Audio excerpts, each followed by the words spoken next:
আসসালামু আলাইকুম সকলকে। আশা করি তোমরা সকল অনেক ভালো আছো এবং সুস্থ আছো। সকলকে আজকের আইসিটি লাইভ ক্লাসে স্বাগতম। তোমরা একটু ঝটপট আমাকে সবার আগে জানিয়ে দাও যে তোমরা আমার কথাগুলো ক্লিয়ারলি শুনতে পাচ্ছ কিনা, আমাকে ক্লিয়ারলি দেখতে পাচ্ছ কিনা, সেটা একটু সবার আগে আমাকে কমেন্ট সেকশনে জানিয়ে দাও। আমরা খুব দ্রুতই আমাদের যে আজকের ক্লাস রয়েছে প্রোগ্রামিং ভাষা পর্ব 4, সেই ক্লাসটা কিন্তু শুরু করবো ইনশাল্লাহ।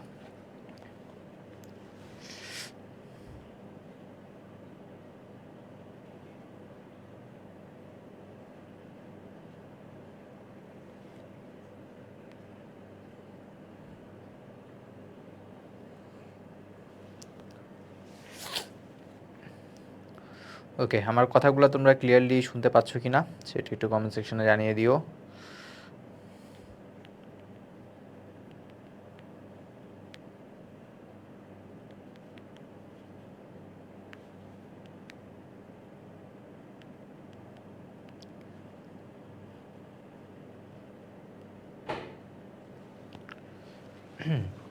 হ্যাঁ, আলহামদুলিল্লাহ ভাইয়া, অনেক ভালো আছি। আশা করি তোমরাও অনেক ভালো আছো এবং সুস্থ আছো।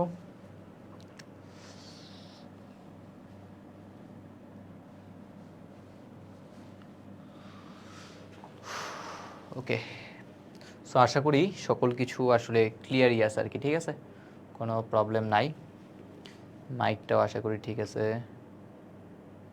হ্যালো, আচ্ছা তোমরা একটু আমাকে জানিও যে সকল কিছু পারফেক্ট আছে কিনা। হ্যাঁ, ওকে, সব কিছু ঠিক আছে। অনেকের টেস্ট পরীক্ষা চলতেছে, আবার অনেকে শেষ। যাদের শেষ তারা অবশ্যই জয়েন করবা, আর যাদের এখন হয় নাই তারা টেস্ট পরীক্ষা দাও আগে ভালো মতো, দেন হচ্ছে আস্তে আস্তে ক্লাসগুলো করে নিও আর কি, ঠিক আছে। তো আজকে হচ্ছে ভাইয়ারা বেশ কিছু প্রবলেম কি করবো আমরা সলভ করবো আজকের ল্যাব ক্লাসে। সো আমরা যদি সবার আগে একটু করে বলে নিই, আজকে আমরা মেইনলি শুরু করবো হচ্ছে কন্ডিশনাল স্টেটমেন্ট। গত ক্লাসে দেখবা আমরা আলোচনা করেছিলাম হচ্ছে আমাদের যে ফর লুপটা ছিল সেই ফর লুপ নিয়ে, অর্থাৎ লুপ স্টেটমেন্টগুলো আমরা গত ক্লাসে শেষ করে দেন হচ্ছে আমাদের যে সিকিউগুলো ছিল সেই সিকিউ সবগুলোই কিন্তু আমরা কি করেছিলাম ভাইয়া, কথাবার্তা বলেছিলাম। ওকে, সো আজকে আমরা হচ্ছে প্রোগ্রামিং ভাষার পর্ব 4-এ আলোচনা করব হচ্ছে কন্ডিশনাল স্টেটমেন্টটা থেকে। দেখো, কন্ডিশনাল স্টেটমেন্ট থেকে এমসিকিউ আসেই না, বাট সিকিউ কিন্তু অনেকগুলো আসছে। কখতে আসলে এগুলো থেকে কোশ্চেন আসে না, এগুলো গঘর জন্য দেখো 20টা আর 21টা আলটিমেটলি লুপ আর এই যে দুইটা পোর্শন আছে, এই দুইটা পোর্শন থেকে ম্যাক্সিমাম কোশ্চেন আসে। সো আজকে হচ্ছে আমরা এই কন্ডিশনাল স্টেটমেন্টটা নিয়ে কথাবার্তা বলবো। কন্ডিশনাল স্টেটমেন্টটা আমি যদি বলি, এই বছর যেগুলো বোর্ডে আসে নাই আর কি, ঠিক আছে, বিগত বছরগুলোতে দেখা গেছে কন্ডিশনাল স্টেটমেন্ট থেকে অসংখ্য কোশ্চেন আসছে বলতে গেলে। ওকে, সো এই বছর একটু কম আছে চান্স, বাট এই বছর আসতে পারে ওই বড় বা ছোট সংখ্যা যে নির্ণয়গুলো আছে সেগুলো আসতে পারে। বাট এই কন্ডিশনাল স্টেটমেন্টটা পড়ার আগে আমি অবশ্যই যেটা বলবো সেটা হচ্ছে কন্ডিশনাল স্টেটমেন্ট দিয়ে তোমাকে ঘুরায় পেঁচায় অনেক কোশ্চেন করতে পারবে। সো অবশ্যই তুমি যদি বেসিকটা না বুঝো তাহলে কিন্তু কী হবে, ঝামেলায় পড়বা। ওকে, যেমন লুপের দেখবা একটা জিনিস তুমি শিখছো, সেম জিনিসটা ফলো করেই বাকি অংশটুকু গেছে, বাট এইখানে তেমন না। এখানে অনেক কিছু তোমাকে দিবে, ঠিক আছে। তারা নতুন নতুন তোমাকে মানে সত্য দিতে পারে, নতুন নতুন তোমাকে কেস দিয়ে দিতে পারে। সেখান থেকে তোমার নিজেকে কী করতে হবে, জিনিসগুলো পারতে হবে। আর নিজের পারার জন্য কী করতে হবে, এই মেইন যে বেসিক স্ট্রাকচারগুলো আছে সেগুলো ভালো মতো কী করতে হবে, বুঝতে হবে, ঠিক আছে। তাহলে কন্ডিশনাল স্টেটমেন্ট মানে কন্ডিশন মানে সত্য। তাহলে এখানে কি থাকবে, আমরা সত্যগুলো নিয়ে কী করবো, আলটিমেটলি কথাবার্তাগুলো বলবো। সো আমরা যদি বলি, আমরা আলটিমেটলি 4 ধরনের কি দেখি কন্ডিশনাল স্টেটমেন্ট দেখে থাকি। প্রথমেরটার নাম হচ্ছে আমাদের ইফ। প্রথম আমরা কোন সত্য দেখে থাকি, প্রথম আমরা দেখে থাকি হচ্ছে আমাদের যে ইফ আছে সেই প্রথম হচ্ছে আমরা দেখে থাকি হচ্ছে আমাদের যে ইফ স্টেটমেন্ট সেটা। 2 নাম্বার যদি বলি, আমরা 2 নাম্বারে দেখে থাকি হচ্ছে আমাদের ইফ, তারপর হচ্ছে আমাদের এলস। ইফ তারপর ডট ডট দেখিয়ে দিলাম, এলস লিখলাম। ওকে, তারপর হচ্ছে 3 নাম্বার আমরা দেখে থাকি হচ্ছে এলস ইফ। ইফ এলস আর এলস ইফ তিনটা কি কথা ভাইয়া, আলাদা, ঠিক আছে, কোনটাই সেম নয়, এটা হচ্ছে আলাদা জিনিস। দেন আরেকটা হচ্ছে আমরা ইউজ করে থাকি সুইচ, যেটা হচ্ছে আমাদের বইতে বর্তমানে নেই। সো আমরা এটা ইউজ করব না, বাট বাকি যে দুইটা আছে সেই দুইটা কী করবো, ইউজ করব। এই যে ইফ এলস যেটা আছে, এই ইফ এলসটা আমরা ইউজ করি যখন হচ্ছে আমাদের একটি সত্য নিয়ে কী করবো, আমরা কথাবার্তা বলবো। একটি সত্য নিয়ে কী করবো, আমরা যখন কথাবার্তা বলবো তখন আমরা ইফ এলস ইউজ করি। আর এলস ইফটা কখন ইউজ করি, এলস ইফ আমরা ইউজ করি যখন আমরা একাধিক সত্য নিয়ে কী করবো, ডিসকাস করব, ঠিক আছে। একাধিক সত্য মানে তো বুঝি, একের অধিক সত্য নিয়ে যখন আমরা কথাবার্তা বলবো তখন আমরা কি করব, এই যে জিনিস, এই জিনিসটা নিয়ে কথাবার্তা বলবো। সাউন্ড কম, আসলে সাউন্ড কম, একদম এভাবেই তো আছে।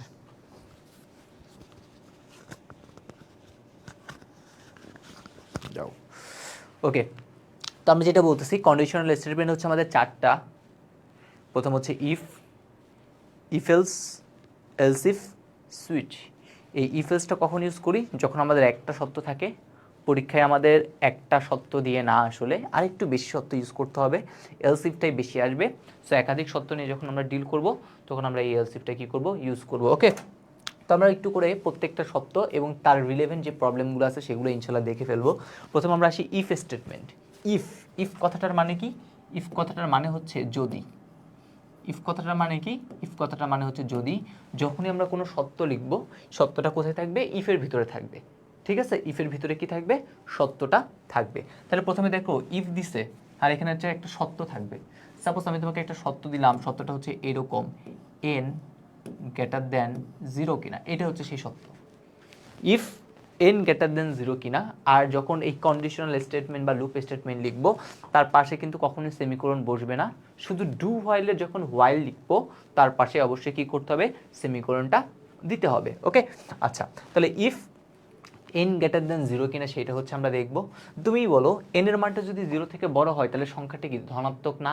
অবশ্যই ধনাত্মক। তাহলে এই সত্যটা যদি ট্রু হয় তাহলে এই ভিতরের অংশগুলো কাজ করবে। তাহলে দেখো লিখছি স্টেটমেন্ট টু বি এক্সিকিউটেড, মানে স্টেটমেন্ট কাজ করবে if test expression is true. তাহলে এই সত্যটা যদি ট্রু হয় তাহলে এইখানে তুমি যা লিখবে তাই কাজ করবে। তাহলে আমরা জানি এই সত্য ট্রু হওয়া মানে কি? এই সত্য ট্রু হওয়া মানে আমি বুঝতে পারতেছি আমি যে সংখ্যাটা নিয়ে কাজ করলাম সেটা হচ্ছে কি একটা পজিটিভ সংখ্যা। তাহলে এই হচ্ছে কথা, আর কিছুই না। তাহলে এই ইফ সত্য আর স্টেটমেন্ট, সাপোজ হচ্ছে এটাকে আমরা চাইলে এখানে দেখো আমি স্টেটমেন্ট অথবা স্টেটমেন্টস লিখছি, মানে অনেকগুলো হইতে পারে বা একটা হইতে পারে। যদি একটা স্টেটমেন্ট থাকে তাহলে সেকেন্ড ব্র্যাকেট দেওয়ার দরকার নাই, বা যদি একাধিক স্টেটমেন্ট থাকে তাহলে সেকেন্ড ব্র্যাকেট অবশ্যই অবশ্যই কী করতে হবে আমাদের এখানে দিতে হবে। এটা হচ্ছে ইফের কাজ, জাস্ট সত্যি হইলেই এই ভিতরের অংশ কাজ করবে। তাহলে এখন তুমি বলো সাপোজ এই এন মানটা যদি 0 থেকে বড় না হয় তাহলে কি হইতে পারে? সাপোজ 0 থেকে বড় হইলে পজিটিভ, 0 থেকে বড় না হইলে নেগেটিভ হইতে পারে। তাহলে মানে মিথ্যা হইলে কি করবে সেটা কি এই ইফ স্টেটমেন্ট বলছে?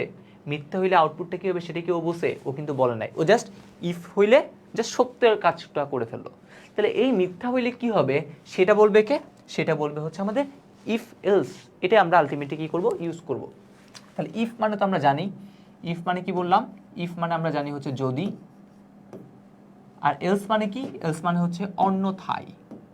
ঠিক আছে, অন্যথায় মানে যদি এটা না হয় তাহলে এইটা হইতে পারে। এলস মানে কি? এলস মানে হচ্ছে অন্যথায়। তাহলে ইফের মধ্যে বললাম ইফের ভিতরে সবসময় আমরা কি দিব? সত্যই থাকবে। তাহলে এই ইফ আবার সেই আগের মতোই যদি আমরা সত্য এখানে দিই, এন গ্রেটার দেন 0 কিনা, এইটাই হইতেছে আমার সেই সত্য।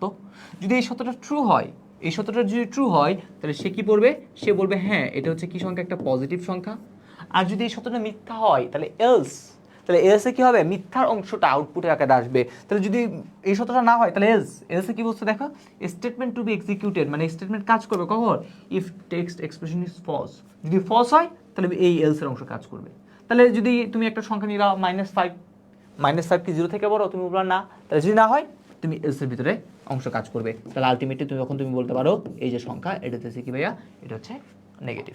তার মানে এই যখন আমরা ইফ এলস ইউজ করব তখন সত্য হইলে কি হবে, মিথ্যা হইলে কি হবে, দুইটা আউটপুটই আমরা এখান থেকে কি করতে পারবো ভাইয়া? বের করে ফেলতে পারবো। ঠিক আছে, সো এইটা ইউজ করে আমরা বিভিন্ন ধরনের প্রবলেম সমাধান করতে পারি। যেমন আমরা এখন ধনাত্মক ঋণাত্মকটা আমি জাস্ট মুখে মুখে বলে দিচ্ছি তোমাদের, ধনাত্মক বা ঋণাত্মক কীভাবে বের করতে হবে। দেন এবার আমরা একটা মেইন প্রবলেম সলভ করব। ও সরি, এগুলো তো গুছিয়ে রাখছিলাম, আবার ইয়ে হয়ে গেছে না। ওকে, এবার আমরা একটা মেইন প্রবলেম এটা কী করবো? আমরা সলভ করব। এবার হচ্ছে আমরা একটা মেইন প্রবলেম সলভ করবো, সেটা হচ্ছে আমাদের এই প্রবলেমটা। দেখো তো কি লিখছে? দুইটা সংখ্যার মধ্যে জোড় বা বিজোড় সংখ্যা বের করার জন্য আমরা কি করব? অ্যালগরিদম, ফ্লোচার্ট এবং সি প্রোগ্রাম শিখবো। দুইটা সংখ্যার মধ্যে জোড় নাকি বিজোড় সেটা বের করার। তো তোমার এগুলো দেখার কোনো দরকার নাই, তুমি আমাকে বলো জোড় সংখ্যা কাকে বলে? তুমি বলবো ভাইয়া যেই সংখ্যাগুলোকে 2 দ্বারা নিঃশেষে বিভাজ্য করা যায় তাকে বলা হয় জোড়। আর বিজোড়, তা যে সকল সংখ্যাকে 2 দ্বারা নিঃশেষে বিভাজ্য করা যায় না তাকে বলা হয় বিজোড়। তাহলে আমাদের এখানে কাজ কি? দেখতে হবে ভাগশেষটা 0 হচ্ছে কিনা, সেটা কি করতে হবে? দেখতে হবে। গত ক্লাসে আমরা শিখছিলাম, গত ক্লাসে আমি তোমাদের শিখেছিলাম এইরকম একটা অপারেটর, মডুলাস বা মড, এই কথাটা এই কাজ, এই অপারেটরের কাজ কি? এই অপারেটরের কাজই হচ্ছে আমাদের ভাগশেষ কি করে, এই অপারেটর হচ্ছে আমাদের যে ভাগশেষটা আছে সেই ভাগশেষ নির্ণয় করতে আমরা এই মডুলাস বা মড যে অপারেটরটা আছে এই অপারেটরটা কি করে থাকি ভাইয়া, ইউজ করে থাকি। ওকে, আচ্ছা আমাদের এখন ভাগশেষ নিয়ে কি করতে হবে, কথাবার্তা বলতে হবে। তাহলে আমি দেখো প্রথমে অ্যালগোরিদমটা বলতেছি। প্রথমে যে কোনো প্রোগ্রাম কি করতে হবে, শুরু করতে হবে। তাহলে প্রোগ্রামে শুরু করি। 2 নাম্বার, ইনপুট হিসেবে n এর মান গ্রহণ করি। 3 নাম্বার, যদি n মডুলাস 2 ইকুয়াল 0, হ্যাঁ তুমি বলবা ধাপ 4-এ যাও, না ধাপ 5-এ যাও। ধাপ 4-এ যদি এটা যদি ট্রু হয়, দেখো n-কে 2 দ্বারা ভাগ করলে ভাগশেষ 0, তাহলে ভাগশেষ যদি 0 হয় তাহলে অবশ্যই জোড়। তাহলে লিখছি প্রিন্ট ইভেন নাম্বার, মানে জোড় সংখ্যা প্রদর্শন করি। ইভেন মানে কি? ইভেন মানে হইতেছে আমাদের জোড়। তাহলে জোড় সংখ্যা প্রদর্শন করি। আর যদি হয় অড, অড মানে কি? অড মানে বিজোড়। তার মানে আমরা এখানে কি লিখব, বিজোড় সংখ্যা কি করি, বিজোড় সংখ্যা প্রদর্শন করি। দেন প্রোগ্রামটা এন্ড, মানে প্রোগ্রামটা কি করি, শেষ করি। সিম্পল না? তাহলে কি বললাম আবার, যদি n-কে এইটা ডিরেক্ট লিখে দিবা, জাস্ট ইসের জায়গায় লিখবা যদি n মডুলাস 2 ইকুয়াল টু 0, হ্যাঁ ধাপ 4-এ যাও, না ধাপ 5-এ যাও। ধাপ 4-এ জোড় সংখ্যা প্রদর্শন করি, ধাপ 5-এ বিজোড় সংখ্যা প্রদর্শন করি, প্রোগ্রামটা শেষ করি, কাজ শেষ। তাহলে এবার এই জিনিসটাকে এখন আমরা কি করব, এই জিনিসটাকে হচ্ছে আমরা এখন ফ্লো চার্টে লিখব। তাহলে ফ্লো চার্ট স্টার্ট করার জন্য কোনটা, আমরা জন্য একটা ওভাল শেপ দিয়ে দিলাম, ওভাল শেপ। ইনপুট, তাহলে ইনপুট দেওয়ার জন্য কোনটা, ইনপুট দেওয়ার জন্য হচ্ছে আমাদের এই যে কাজটা আছে সামান্তরিক, ইনপুটে গেল। এবার হচ্ছে কন্ডিশন, দেখো সত্য, সত্য সত্য যদি থাকে, সত্য কার মধ্যে থাকে, আলহামদুলিল্লাহ সরি, সত্য যদি থাকে তাহলে সত্য কার মধ্যে থাকে, এরকম একটা আয়তাকার মানে ঘুড়ি শেপের মধ্যে কি করে বলেন তো থাকে। ভাই কালকের ক্লাসটা করি না, আজকে কি করলে হবে, আজকের ক্লাসটা করতে পারো, কারণ কালকের সাথে আজকের কোনো স্বাদ নাই, ঠিক আছে? আজকে নতুন নতুন প্রবলেম আমরা করব, সো নতুন নতুন জিনিস জানতে হবে। ওকে, তাহলে দেখো সত্য কার মধ্যে, আয়তাকার বক্স, এই একটা ঘুড়ির মধ্যে। তাহলে এই ঘুড়ির মধ্যে সত্য ইজ n-কে 2 দ্বারা ভাগ করলে ভাগশেষ 0 কিনা। যদি এটা ট্রু হয়, ট্রু হইলে জোড় সংখ্যা দেখাবে। তাহলে যদি ইয়েস হয় জোড় সংখ্যা, তাহলে আউটপুট দেখাবে। তাহলে আউটপুট দেখানোর জন্য আবার সামান্তরিক। আর যদি নো হয় বিজোড় সংখ্যা, তাহলে বিজোড় সংখ্যার জন্য আউটপুট। দেন প্রোগ্রামটা শেষ করতে হবে। তাহলে এইখান থেকে একটা মাথা, এইখান থেকে একটা মাথা, দুইটা মাথা কী করছি, কানেক্টরের মাধ্যমে কানেক্ট করে দেন নিচে নামাই দিছি, দেন এন্ড করে ফেললাম। তাহলে এই জিনিসটা এতদিন পরে যদি আবার আসে, ইংলিশটা অ্যালগোরিদমে লিখবো। অ্যালগোরিদম সবসময় বাংলায় লিখবা, ঠিক আছে? ইংলিশে কোনো কিছুই লিখবা না অ্যালগোরিদম, বাট ফ্লো চার্টের ভিতরেগুলো ইয়া করতে পারো, কোনো সমস্যা নেই। ওকে, এবার আমরা এই প্রবলেমটার সি প্রোগ্রামটা রচনা করব। এই প্রবলেমটা কি দেখব, এই প্রোগ্রামটার সি প্রোগ্রামটা কীভাবে লিখতে হবে সেই জিনিসটা এখন আমরা কি করব দেখব। একদম ইজি, একদম কি বলেন তো, একদম ইজি জিনিস। তা আমরা তো জানি, আমরা কি জানি বলেন, আমরা জানি যে কোনো প্রোগ্রাম রচনা করতে গেলে কয়টা লাইন দিয়ে শুরু করতে হয় ভাইয়া, 3টা লাইন দিয়ে শুরু করতে হয়, তাই না? তাহলে আগে 3টা লাইন লিখি। 3টা লাইন কি, সবার আগে এইটা হ্যাশ ইনক্লুড কি stdio ডট কত h, তারপর একটা মেইন ফাংশন লিখতে হয়। মেইন ফাংশনটা কি দিলাম, মেইন ফাংশনটা দিলাম হইতেছে আমাদের যে ইন্ট মেইন ছিল সেই ইন্ট মেইন, দেন একটা সেকেন্ড ব্র্যাকেট। ওকে, আচ্ছা আমাদের এখানে জোড় বা বিজোড় যেহেতু নির্ণয় করতেছি, তার মানে অবশ্যই পূর্ণ সংখ্যারই তো করবো, তাই না? ওকে, তাহলে পূর্ণ সংখ্যা করার জন্য তাহলে কি করতে হবে, পূর্ণ সংখ্যার জন্য লাগবে হচ্ছে আমাদের ইন্ট, তাহলে দিলাম ইন্ট। এবার তুমিই বলো, শুধু এখানে n ছাড়া কি আর কিছু আছে? n ছাড়া কিন্তু আর কিছু নাই। তাহলে অবশ্যই আমরা কি লিখবো, অবশ্যই হচ্ছে আমরা n-ই লিখবো। তাহলে n দিয়ে কাজ শেষ। দেন আমরা কি করতেছি, ইনপুট নিচ্ছি। আমি তোমাদের শিখেছিলাম যদি ইনপুট নিই তাহলে তুমি একটা লাইন লিখবা, তাহলে দেখতে সুন্দর লাগে। তাহলে লাইনটা কি, লাইনটা ছিল হচ্ছে আমাদের এটা প্রিন্ট এফ। তাহলে প্রিন্ট এফ কি, সাপোজ হচ্ছে তুমি একটা লিখলা এন্টার দ্য ভ্যালু, তাহলে লিখে ফেলি এন্টার দ্য ভ্যালু। তাহলে এটা হচ্ছে কি আমাদের সেই প্রিন্ট এফ। দেন আমরা কি করব, ইনপুট নিব। তাহলে ইনপুট নেওয়ার জন্য কোনটা, ইনপুট নেওয়ার জন্য জানি আমরা স্ক্যানএফ নিতে হয়। তাহলে স্ক্যানএফ নিলাম, পার্সেন্টেজ। দেখো ইন্টিজার নিচ্ছি, তাহলে এখানে কি দিতে হবে, অবশ্যই ডিকে দিতে হবে। কোথায় বসবে, এনে বসবে। তাহলে অ্যাড্রেস অফ কত ভাইয়া, অ্যাড্রেস অফ হচ্ছে এন। তাহলে আমাদের প্রথম কাজটা কি হলো, ডান, ইনপুট নেওয়ার কাজ শেষ। তারপর দেখো এবার আসছে কি সত্য। সত্য কই লিখতে বলছিলাম, সত্য সবসময় ইফের ভিতরে, কি বললাম, সত্য সবসময় ইফের ভিতরে। তাহলে এই ইফের ভিতরে এই সত্যটা থাকবে। তাহলে সত্যটা কার থাকবে, সত্যটা থাকবে হচ্ছে ইফের ভিতরে। তাহলে আসেন সত্য, তাহলে ইফ বললাম, তাহলে এন কে ভাগ করব, ভাগ করে কি বের করব, ভাগশেষ। এই ভাগশেষ বের করার জন্য এত 2। দেখেন আমি বলছি কি এনকে 2 দ্বারা ভাগ করলে ভাগশেষ 0 সমান হবে কিনা, তাহলে সি ভাষায় রিলেশনাল অপারেটর অর্থাৎ সমান বুঝাতে কি করতে হয় একটু মাথায় রাখেন, সমান বুঝাতে 2টা ইকুয়াল দিতে হয়, এটা মাথায় রাখতে হবে। সি ভাষায় সমান বুঝাতে কি বুঝাইতে হয় ভাইয়া, সি ভাষায় সমান বুঝাতে 2টা ইকুয়াল দিতে হয়, ঠিক আছে, এইটা কিন্তু ভোলা যাবে না। সি ভাষায় এই যে জিনিস, এই জিনিসটা কি বোঝায়, এই জিনিসটা বোঝায় হচ্ছে সমান, এই জিনিসটা কি বোঝায় সমান, এটার কাজ কি তুলনা করা। এই এখন তো আমি তুলনা করতেছি এন কে 2 দ্বারা ভাগ করলে ভাগশেষ 0 সমান কিনা, এটাই তো তুলনা না, তুলনা করে একটা হয় ইয়েস অথবা নো, এটাই তো তুলনা। তাহলে আমাদের এইখানে হচ্ছে সেম কাজটাই করতেছি, তাহলে তুলনা করতেছি। তাহলে এটা যদি ইয়েস হয়, আমি বলছিলাম ইফের হচ্ছে 2টা অংশ, মানে সত্যটা যদি ট্রু হয় তাহলে প্রথম অংশে কাজ করবে, তো সত্য যদি কি হয়ে যায় ট্রু হয়ে যায়, তো তুমি চাইলেই কি করতে পারো এখানে লিখতে পারো, কি লিখতে পারো প্রিন্ট এফ। প্রিন্ট এফ মানে কি আউটপুট দেখাবে, কারণ যেটা প্রিন্ট করতেছে তাহলে আউটপুট দেখাবে। আউটপুট কি দেখাবে, সরি ওকে, আউটপুট কি দেখাবে, আউটপুট দেখাবে হচ্ছে এরকম। সাপোজ আমি জাস্ট প্রথমে আগে সংখ্যাটা লিখবো, এই মনে করলাম হচ্ছে এত পার্সেন্টেজ ডি, এত ইজ কি নাম্বার, সাপোজ আমি বলে দিলাম হচ্ছে ইভেন নাম্বার। কোনটা even number, percentage D is even number, কোনটা ইভেন নাম্বার ভাইয়া, কোনটা ইভেন নাম্বার বলেন। তাহলে এইখানে যেটা ইভেন নাম্বার সেটা হচ্ছে আমরা কি করবো এখানে লিখবো percentage D is even number. কোনটা ইভেন নাম্বার আমরা জানি, এইখানে যে কি আছে এন, এন যে ভ্যালুটা, ঠিক আছে, পার্সেন্টেজ ডি এত, এটা হচ্ছে কি বলুন তো, এই নাম্বারটা হচ্ছে আমাদের যে ইভেন নাম্বার, সেই ইভেন নাম্বারের মধ্যে এখানে কি হয় এটা পড়ে, এখানেই হবে, শেষ করে তো ইয়ে করতে হয়। আর যদি এটা না হয়, যদি মিথ্যা হয়, মিথ্যা না, তাহলে নার জন্য কোনটা দিতে হয় না, এই সত্যটা যদি ফলস হয় তখন কি করতে হবে এলস দিতে হবে, কারণ এলসের অংশ আমরা জানি কি হয় তখন কাজ করে। তাহলে এলস কি দিব, এলস আবার সেই আগের মতো জাস্ট খালি কি হবে, জাস্ট খালি এইবার PRINT প্রিন্ট এফ কি দিতে হবে এরকম, পার্সেন্টেজ ডি ইজ কি number, percentage D is odd number, ঠিক আছে। এবার আর ইভেন না, এবার হয়ে গেছে কি ভাইয়া অড নাম্বার হবে, ঠিক আছে। আর এই পার্সেন্টেজ দিতে কোনটা বসবে, এন এর যে ভ্যালুটা আছে সেই এন এর ভ্যালুটা আমরা কি করব এখানে বসিয়ে দিব, দেন প্রোগ্রামটা শেষ।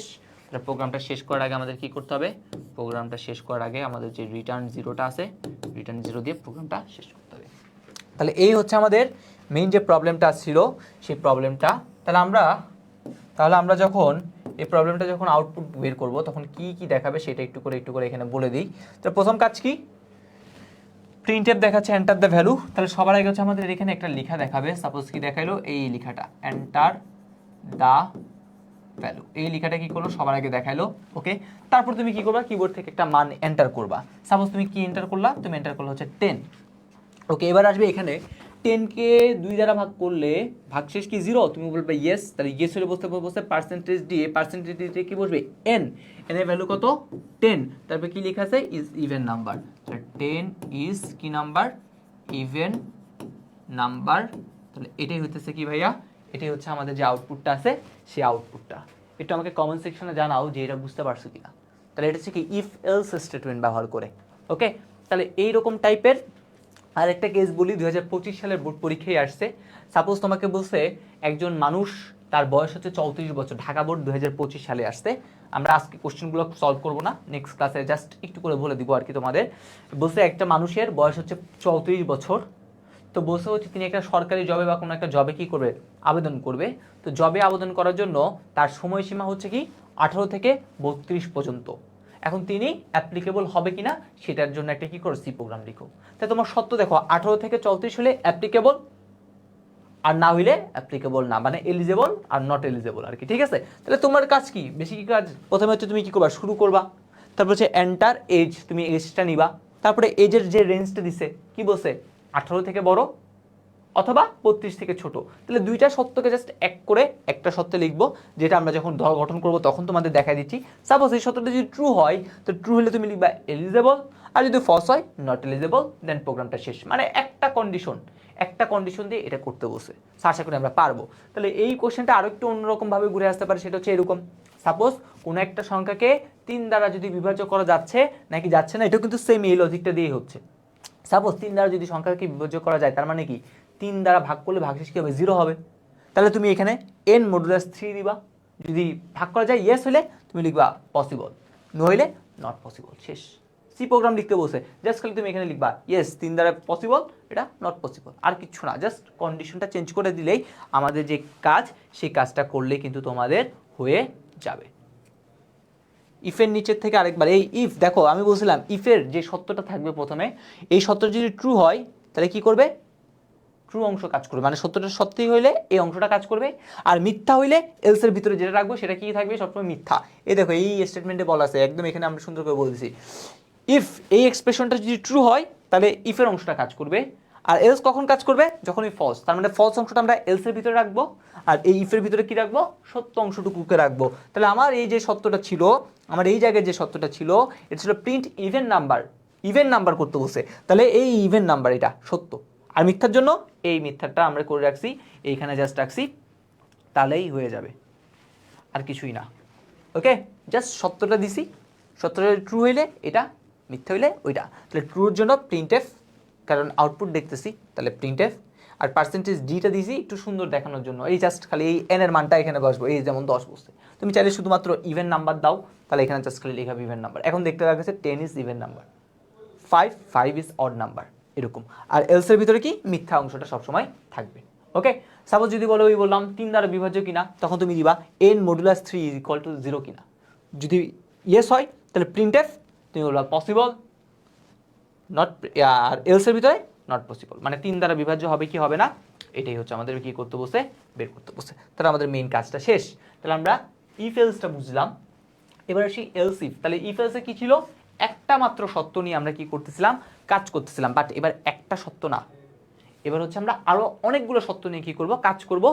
খুবই খুবই ইম্পর্টেন্ট এটা, এটা হচ্ছে কি এলস ইফ স্টেটমেন্ট। এলস ইফটা পরীক্ষায় বেশি আসে, এটাই আসার মতো, কারণ এখানে একটু বড় হবে, তো এই বড় বড় কোশ্চেনগুলোই কি আসবে, পরীক্ষাগুলোতে আমাদের আসে। তাহলে এই এলস ইফের কাজ কি, এলস মানে অন্যথায়, এলস মানে তো আমরা জানি কি অন্যথায়, আর ইফ মানে কি, ইফ মানে তো আমরা জানি যদি। তাহলে দেখো অন্যথায় কি হয়, মিথ্যা হইলেই তো অন্যথায় আসতো, তাই না?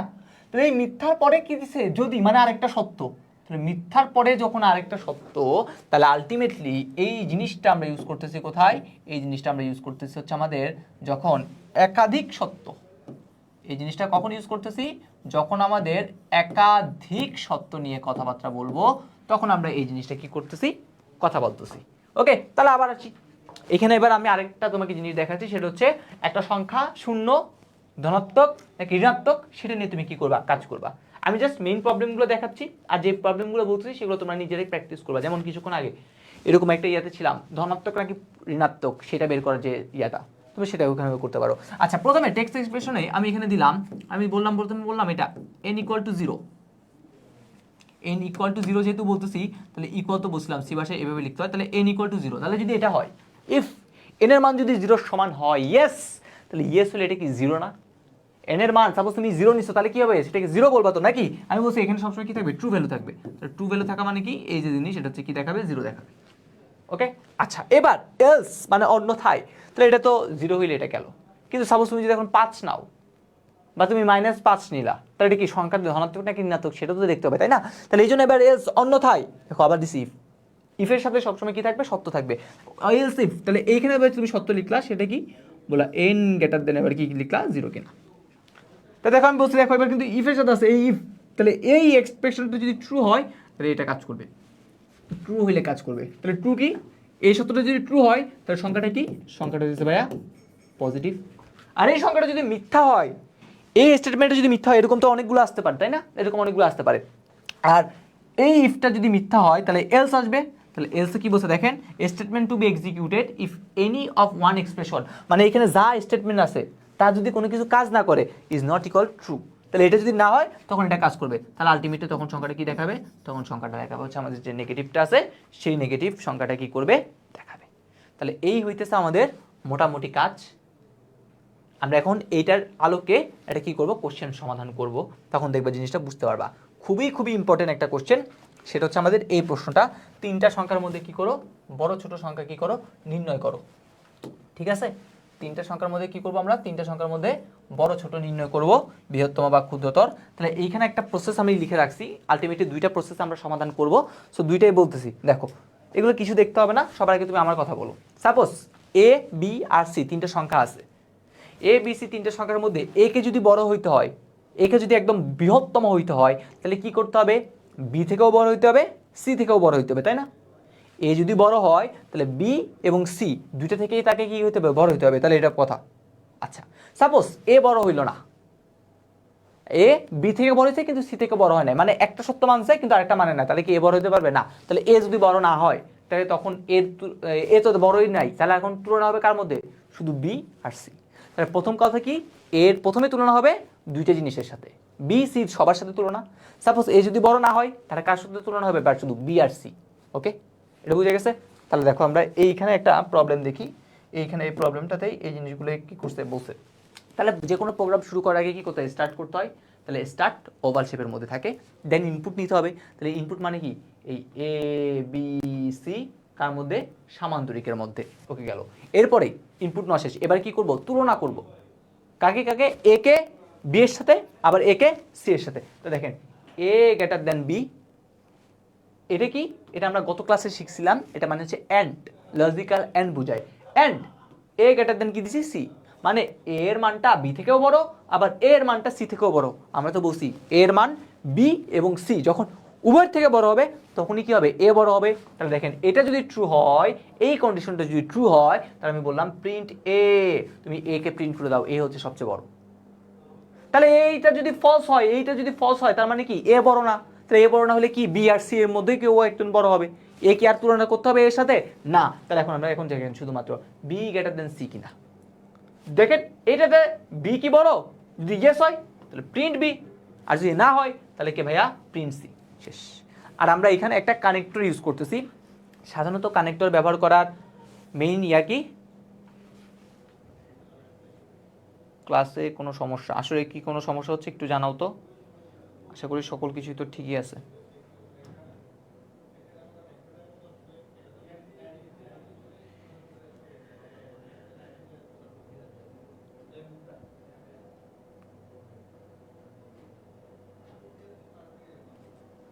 সব তো ঠিকই আছে মনে হচ্ছে। সব ঠিকই আছে। তোমরা একটু তাও জানিও যদি কোনো প্রবলেম ফেস করো। ওকে, তো যেটা বলতে চাচ্ছি, তাহলে আমরা আলটিমেটলি কানেক্টর দুইটা জিনিসের পর পর কানেক্টর ইউজ করতে হয় আর কি, দুইটা মাথা যখন ইয়া হয়। তা দেখেন এখানে একটা মাথা আসতেছে, দেন এখানে একটা মাথা আসতেছে, তাই আমি এখানে একটা কি করছি? কানেক্টর ইউজ করছি। সেম ভাবে এই মাথাটা যাচ্ছে, আবার এখান থেকে একটা মাথা আসছে, তাহলে এখানে একটা কানেক্টর ইউজ করছি, দেন প্রোগ্রামটা শেষ। শেষের জন্য যে কাজ সেটা।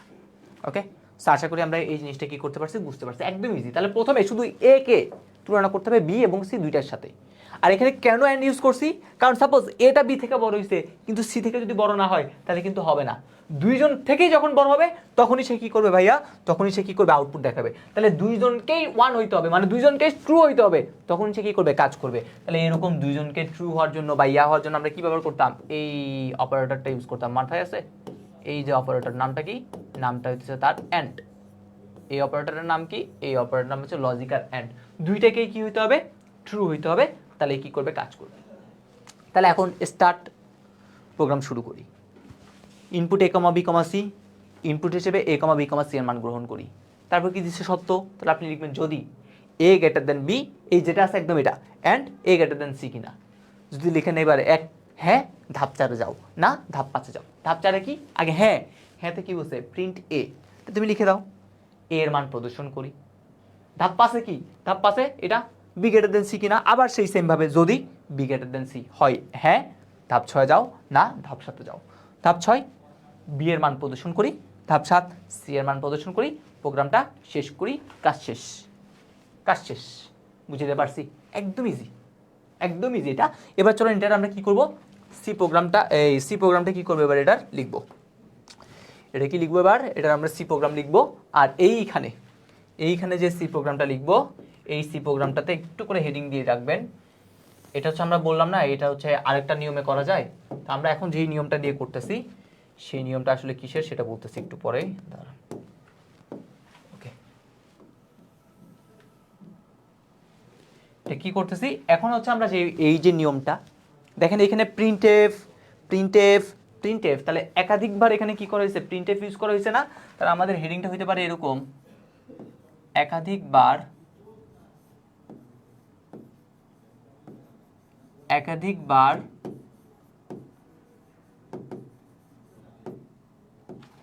প্রিন্টএফ ফাংশন ব্যবহার করে, অথবা অথবা এটা বলতে পারে ডিরেক্ট, বলে একাধিকবার প্রিন্টএফ ফাংশন ব্যবহার করে এই সমস্যাটা সমাধান করো। অথবা তোমাকে আরেকটা প্রশ্ন আরেকটা বলতে পারে, যেমন দেখো এখানে কি একাধিক সত্য না, তাহলে একাধিক সত্য হলে আমরা কোনটা ব্যবহার করি, এলস ইফ ব্যবহার করি। অথবা তোমাকে ডিরেক্ট বলতে পারে কি ব্যবহার করে, এলস ইফ ব্যবহার করে, এলস ইফ ব্যবহার করে তুমি কি করো, আমার যে সমস্যাটা আছে সেই সমস্যাটাকেই সমাধান করো। ওকে, সো এখন প্রবলেমটা আমরা কি করব, এখন আমরা প্রবলেমটা সমাধান করব। আমরা জানি যে কোনো প্রবলেম নিয়ে কাজ করতে গেলে সবার আগে কয়টা লাইন, 3টা লাইন দিয়ে শুরু করতে হবে। তাহলে আসি সবার আগে হ্যাশ ইনক্লুড কি এস টি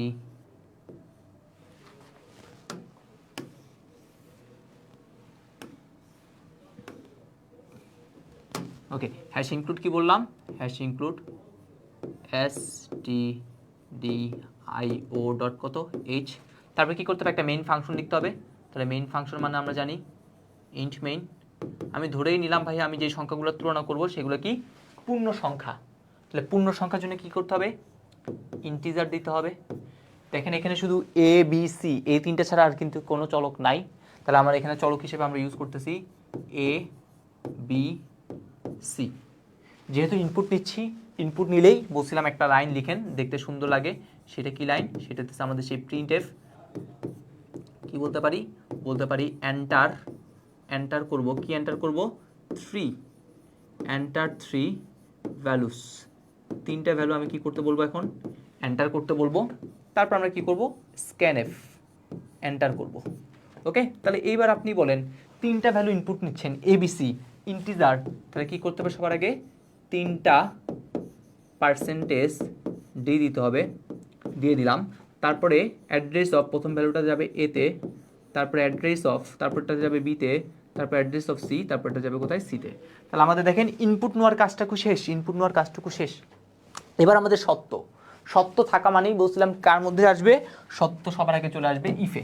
সত্য মানে কোথায়, সত্য মানে ইফ, সবার আগে আসবো কোথায়, আমরা ইফের ভিতরে।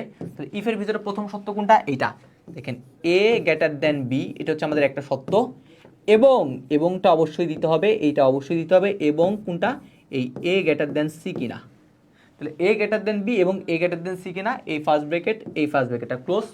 যেহেতু কন্ডিশনাল স্টেটমেন্ট কোনো সেমিকোলন বসবে না, তাহলে দেখেন এই সত্যটা যদি ট্রু হয়, আমি বলছি সত্যের পরে ট্রু ভ্যালুটা বসবে, ট্রু ভ্যালু হলে যদি ইয়েস হয় তাহলে প্রিন্ট এ, তাহলে আউটপুট দেখতে চাচ্ছি কাকে, এ কে। তাহলে হচ্ছে আমরা যেহেতু আউটপুট দেখতে চাচ্ছি এ কে, তাহলে আমরা কি করতে পারি, তাহলে হচ্ছে আমরা এখান থেকে লিখতে পারি, আমরা কি লিখতে পারি, আমরা লিখতে পারি হচ্ছে আমাদের যে প্রিন্ট এফটা আছে সেই দেখেন প্রিন্ট এফ, প্রিন্ট এফ এবার কত, প্রিন্ট এফ হচ্ছে আমরা বলতে পারি হচ্ছে এই এটা কি নাম্বার বলেন তো, এটা হচ্ছে লার্জেস্ট নাম্বার না, তাহলে আপনি চাইলে হচ্ছে এভাবে বলতে পারেন লার্জেস্ট বৃহত্তম, লার্জেস্ট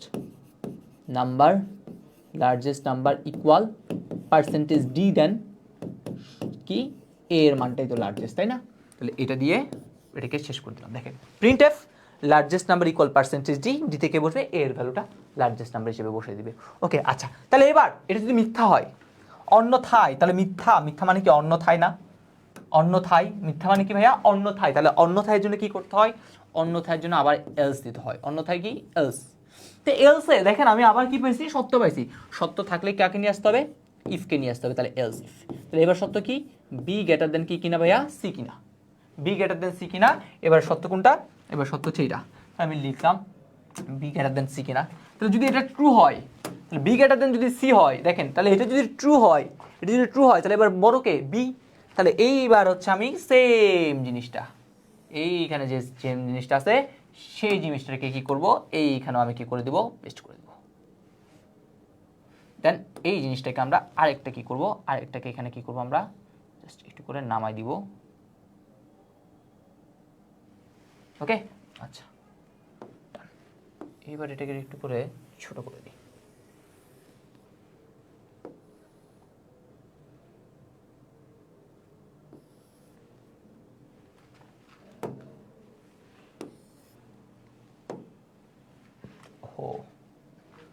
বোর্ডটা একটু হ্যাং হয়ে গিয়েছে।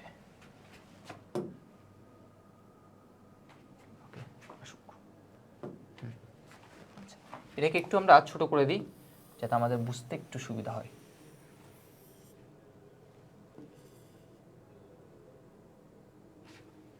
ওকে,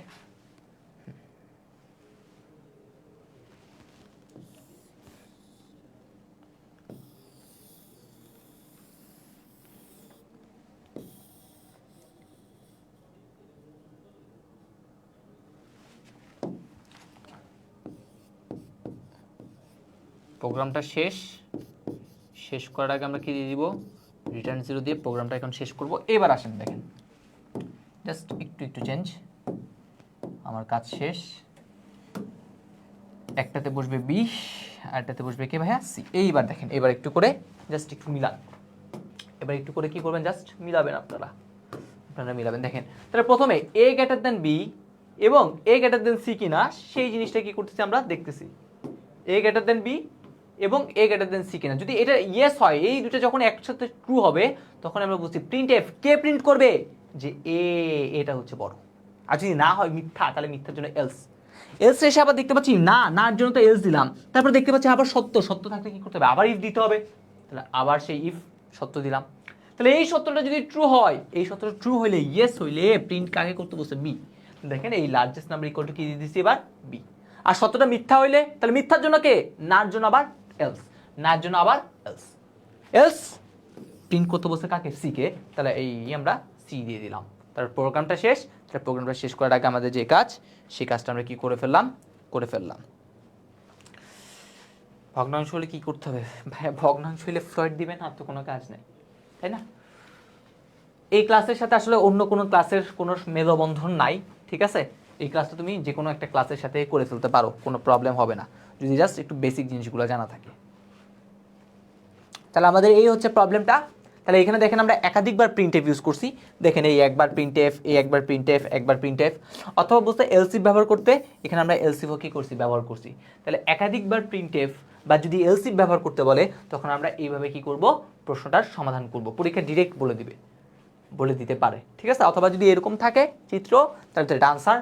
আর যদি বলে না, এরকম না বলে বলে দিচ্ছে একদম ফিক্সড করে, তখন এইভাবে করতে হবে। এবার আসি আমাদের এইটা, তিনটে সংখ্যার বৃহত্তম সংখ্যা নির্ণয় করব, কিন্তু এবার ভিন্ন একটা পদ্ধতিতে। কেন করব দেখো। আচ্ছা, এটা করার কারণটা এবার একটু করে বলে দিই। সাপোজ এখন আমি তোমার কাছে 10টা সংখ্যা দিলাম, কয়টা সংখ্যা দিলাম, 10টা সংখ্যা। তাহলে এখন বললাম 10টা সংখ্যার মধ্যে তুমি বড় সংখ্যা কি করো, নির্ণয় করো আগের পদ্ধতিটাতে। তাহলে তোমার প্রথম কাজ কি, সাপোজ এই এটাকে কি করতে হবে, 9 জনের সাথে তুলনা করতে হবে সবার আগে। সাপোজ এ যদি এখন বড় না হয়, তাহলে এবার কে বড় হওয়ার জন্য ক্যান্ডিডেট, বি। এবার বিকে কি করতে হবে, পরবর্তী 8 জনের সাথে তুলনা করতে হবে। তাহলে বি যখন বড় না হবে, তারপর আসবে কে, সিকে তোমার পরবর্তী 7 জনের সাথে তুলনা করতে হবে, তার মানে নিচে যেগুলো আছে। তার মানে দেখো, আমি যদি ওই পদ্ধতি করতে চাই তাহলে আমাদের 2টা পর্যন্ত ঠিক আছে। দেখো তাও কিন্তু আমাদের যে সত্যগুলো আলটিমেটলি কি হয়ে যাচ্ছিল, অনেকগুলো বড় হয়ে যাচ্ছিল, তাই না? অনেক কঠিন হয়ে যাচ্ছিল। সাপোজ এখানে যদি এখন 10টার মধ্যে বলি, তাহলে তোমার দিতে হবে A greater than B and A greater than C and A greater than D, E, F, G. তাহলে দেখো অনেক বড় হয়ে যাচ্ছে না? তাহলে এই বড় জিনিসটাকে আমরা ছোট করার জন্য, সাজানোর জন্য আমরা কি করছি, এই পদ্ধতিটা নিয়ে কি করতেছি, কথাবার্তা বলতেছি। ওকে, এই পদ্ধতিটা করলে আরও সহজে কি করা যায়, করা হয়ে যায়। মানে এত বেশি, ওই যে বললাম প্রথমবারের সাথে 9টা তুলনা বা 10টা তুলনা এটা করতে হয় না। ও কি করবে, জাস্ট একজনের সাথেই তুলনা করবে, মানে তুলনা করাটা কমাই দিয়ে তোমার প্রেশারটা কি করবে, কমাই দিবে। তাহলে আমরা তো জানি যে কোনো একটা প্রবলেম শুরু করার আগে কি করতে হয়, স্টার্ট দিয়ে শুরু করতে হয়। তাহলে আমি দিলাম স্টার্ট, তারপরে কি করতে হয়, ইনপুট হিসেবে এ বি সি দিতে হয়, ওকে দিলাম। আচ্ছা, এইবার এই প্রবলেমটা আমি ডিরেক্ট এখানে তোমাকে একটু বুঝাই দিই, তাহলে তোমার বুঝতে সুবিধা হবে। সাপোজ মনে করো একটা দিচ্ছে হচ্ছে কত, 5, একটা নিলাম হচ্ছে কত ভাইয়া, একটা নিলাম হচ্ছে 5, আর একটা নিলাম হচ্ছে কত 8, আর একটা নিলাম হচ্ছে কত 7। এই প্রথমটা হচ্ছে কি আমার এ, তারপরটা কি আমার বি, আর তারপরটা কি আমার সি। তাহলে এখন আমরা বুঝতে পারতেছি আমার যে বিটা আছে, বিটা হচ্ছে কি সংখ্যা, সবচেয়ে বড় সংখ্যা। তাহলে এখন এই বিটাকে কি করতে হবে, খুঁজে বের করতে হবে এই ফ্লোচার্টটা থেকে। তাহলে আমরা চলেন কিভাবে করা যায় সেটা শিখি। তা প্রথমে মানে এই পদ্ধতিতে কি করে, সে ধরে নেয় প্রথম যে সংখ্যা ওই বড় ধরে নেয়। কি বললাম, প্রথম যে সংখ্যাটা আছে তাকে সে কি করে, তাকে সে বড় সংখ্যা হিসেবে কি করতে থাকে, কাউন্ট করতে থাকে প্রথমে যে আছে। ওকে, প্রথমে যে আছে তাকে সে কি করে, বড় হিসেবে কাউন্ট করে। তাহলে প্রথমে আছে কত, এ, তাহলে ধরে নিল এই ম্যাক্সের ভিতরে, ম্যাক্স একটা একটা বলতেছে ম্যাক্স আর একটা জিনিস আছে, বলে ম্যাক্সের ভিতরে কাকে রাখো, একে রাখো। তাহলে এখন তুমি বলো এই ম্যাক্সের ভিতরে তাহলে এখন কত আছে, 5, কারণ এর ভ্যালু তো 5, তাহলে ম্যাক্সের ভিতরে এখন কত আছে, 5 আছে। এইবার আসো এখানে, এইখানে আসতেছে, এখানে এসে কি বলছে দেখো তো, এরকম না, 5 গ্রেটার দেন 8, 5 গ্রেটার দেন 8, ম্যাক্সে তো 5, 8। এখন তুমি বলো 5 থেকে 8 বড়, তুমি বলবা ইয়েস 5 থেকে তো 8 বড়, তাহলে ইয়েস হইলে সে বলতেছে এই ম্যাক্সে যে আগে এ ছিল, বলে এখন আর ম্যাক্সে এ রাখা যাবে না, তাহলে ম্যাক্সে কত রাখবে, বলছে ম্যাক্সে এবার বি এর মান রাখো, বি এর মান কত, তাহলে বি এর মান হচ্ছে 8, এই ম্যাক্সে এবার 8 রাখলো।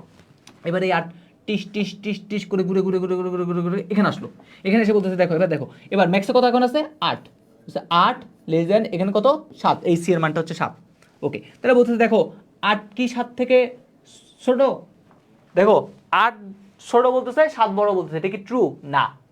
ইয়েস হইলে সে ম্যাক্সের ভিতরে সি কে রাখতো, ইয়েস না, না, তাহলে না হইলে নো, তাহলে নো হইলে এবার টিস করে আসতে বলছে print large number equal max, বলে ম্যাক্সে যেটা আছে সেটাকে লার্জ দেখাও, তাহলে ম্যাক্স এখন কত আছে, ম্যাক্স আছে হচ্ছে 8, তাহলে 8ই হচ্ছে লার্জ নাম্বার। তাহলে এখানে আলটিমেটলি কি করছে, জাস্ট একটা একটা তুলনা করবা, এই জিনিসগুলো বড় হবে, মানে এইগুলো বড় হবে, সমস্যা নাই। দেখো যখন তিনটা সংখ্যার মধ্যে তুলনা করতেছি তখন আমাদের সত্য কয়টা হয়েছে, 2টা, 4টা হইলে 3টা হবে, 5টা হইলে এটা হবে, বাট আগের মতো তো মোটা মোটা কি হবে না, সত্য হবে না। আগেরটাতে দেখছো প্রথমটার জন্য 10 জনের সাথে তুলনা করতে হইতো তাহলে, বাট এখন কি আর হচ্ছে না। যদি বড় হয়ে যায়, মানে পরের সংখ্যা যদি বড় হয়, বই এই জন্য ম্যাক্স হিসেবে কাজ করতে, এই ম্যাক্সটা আমার হেল্প করতেছে, বলে ম্যাক্সের ভিতরে তুমি ওকে নিয়ে নিবা, ম্যাক্সের ভিতরে তুমি কি করবা, ওকে নিয়ে নিবা। তাহলে এই হচ্ছে কথা। ওকে, আশা করি আমরা কি করতে পারছি, বুঝতে পারছি। তাহলে এইটার আমরা অ্যালগোরিদমটা আমি মুখেই বলে দিচ্ছি। প্রথমে প্রোগ্রাম শুরু করি, 2 নম্বর ইনপুট হিসেবে a, b, c এর মান নেই, তারপর তুমি বলে দিতে পারো হচ্ছে এরকম ধরি ম্যাক্স ইকুয়াল টু a, এটা ধরছি তো না, ধরি ম্যাক্স ইকুয়াল টু a, তারপর তুমি বলবা এটা, তারপরে স্টেপে ম্যাক্স লেস দেন এত, যদি এত হয় হ্যাঁ তুমি লিখবা ম্যাক্স ইকুয়াল টু b, না তুমি আবার এই সত্যটা আসবা, যদি এই সত্যটা, তাহলে যদি এত হ্যাঁ ম্যাক্স ইকুয়াল টু c, না আবার এখানে লিস্ট যেটা আছে সেটা দিয়ে প্রোগ্রাম শেষ করো, শেষ। একদম সিম্পল কথা, আর কোনো কথা নাই। এবার আসি এই প্রবলেমটা আমরা কি করব, সি প্রোগ্রাম লিখব। এই প্রবলেমটা এবার কি করব আমরা, এই প্রবলেমটা এবার হচ্ছে আমরা যে সি প্রোগ্রামটা আছে এই প্রবলেমটা সি প্রোগ্রাম লিখব। আর এই প্রবলেমটা সি প্রোগ্রামটা কি হবে, এখানে একটা হেডিংটা কি হবে, এইখানে হেডিং কি হবে ভাইয়া, এইখানের হেডিংটা হবে দেখো, এখানে তুমি নিজে বলো এখানে কি হচ্ছে, একবার মাত্র তুমি প্রিন্ট ব্যবহার করছো, একবার, তাহলে আমরা বলতে পারি একবার প্রিন্টএফ, একবার কি ব্যবহার করব, একবার প্রিন্ট এফ ব্যবহার করব, ঠিক আছে, একবার প্রিন্ট এফ ব্যবহার করব। অথবা অথবা এই জিনিসটাতে তুমি বলতে পারো ভাইয়া আমি তো এখানে মানে এখানে এটা বলে একবার প্রিন্ট এফ ব্যবহার করে বা ইফ স্টেটমেন্ট ব্যবহার করে, ঠিক আছে, ওরা ডিরেক্ট বলে দেয় একবার প্রিন্ট এফ অথবা কি ব্যবহার করে, ইফ স্টেটমেন্ট ব্যবহার করে। তো তুমি বলতে পারো ভাইয়া এখানে তো একাধিক সত্য আছে, একাধিক সত্য থাকলে তুমি চাইলে একবারই ব্যবহার করতে পারো, কোনো সমস্যা নাই, ইফ দিয়ে তুমি সুন্দর করে কি করতে পারো, করে ফেলতে পারো আর কি, ঠিক আছে, কোনো প্রবলেম হবে না। যদি বলে ডিরেক্ট ইফ দিয়ে, তাহলে তুমি এভাবে করে ফেলতে পারো, এখন যেভাবে করাচ্ছি। তাহলে আসি, যে কোনো একটা প্রবলেম শুরু করার আগে কি করতে বলছিলাম, 3টা লাইন তোমাকে লিখতে বলছিলাম। তাহলে আগে তুমি সবার আগে 3টা লাইন লিখো। তো 3টা লাইন দিয়ে শুরু করি, হ্যাশ ইনক্লুড কি ভাইয়া, হ্যাশ ইনক্লুড stdio ডট কত ডট এইচ, তারপরে কি করতে হবে, একটা মেইন ফাংশন লিখতে হবে। তাহলে মেইন ফাংশনটা কি, মেইন ফাংশনটা হচ্ছে আমাদের যে ইন্ট মেন আছে সেই ইন্ট মেন, দেন একটা সেকেন্ড ব্র্যাকেট। আমরা এখানে আলটিমেটলি ধরলাম হচ্ছে integer সংখ্যাগুলা, integer A B C ছাড়া কিন্তু কিছু নাই, সাথে কিন্তু একটা জিনিস আছে, আর একটা জিনিস আছে কি ম্যাক্স, ম্যাক্স নামেও কিন্তু একটা কি আছে, আমরা ভ্যারিয়েবল দিছি এখানে ম্যাক্স।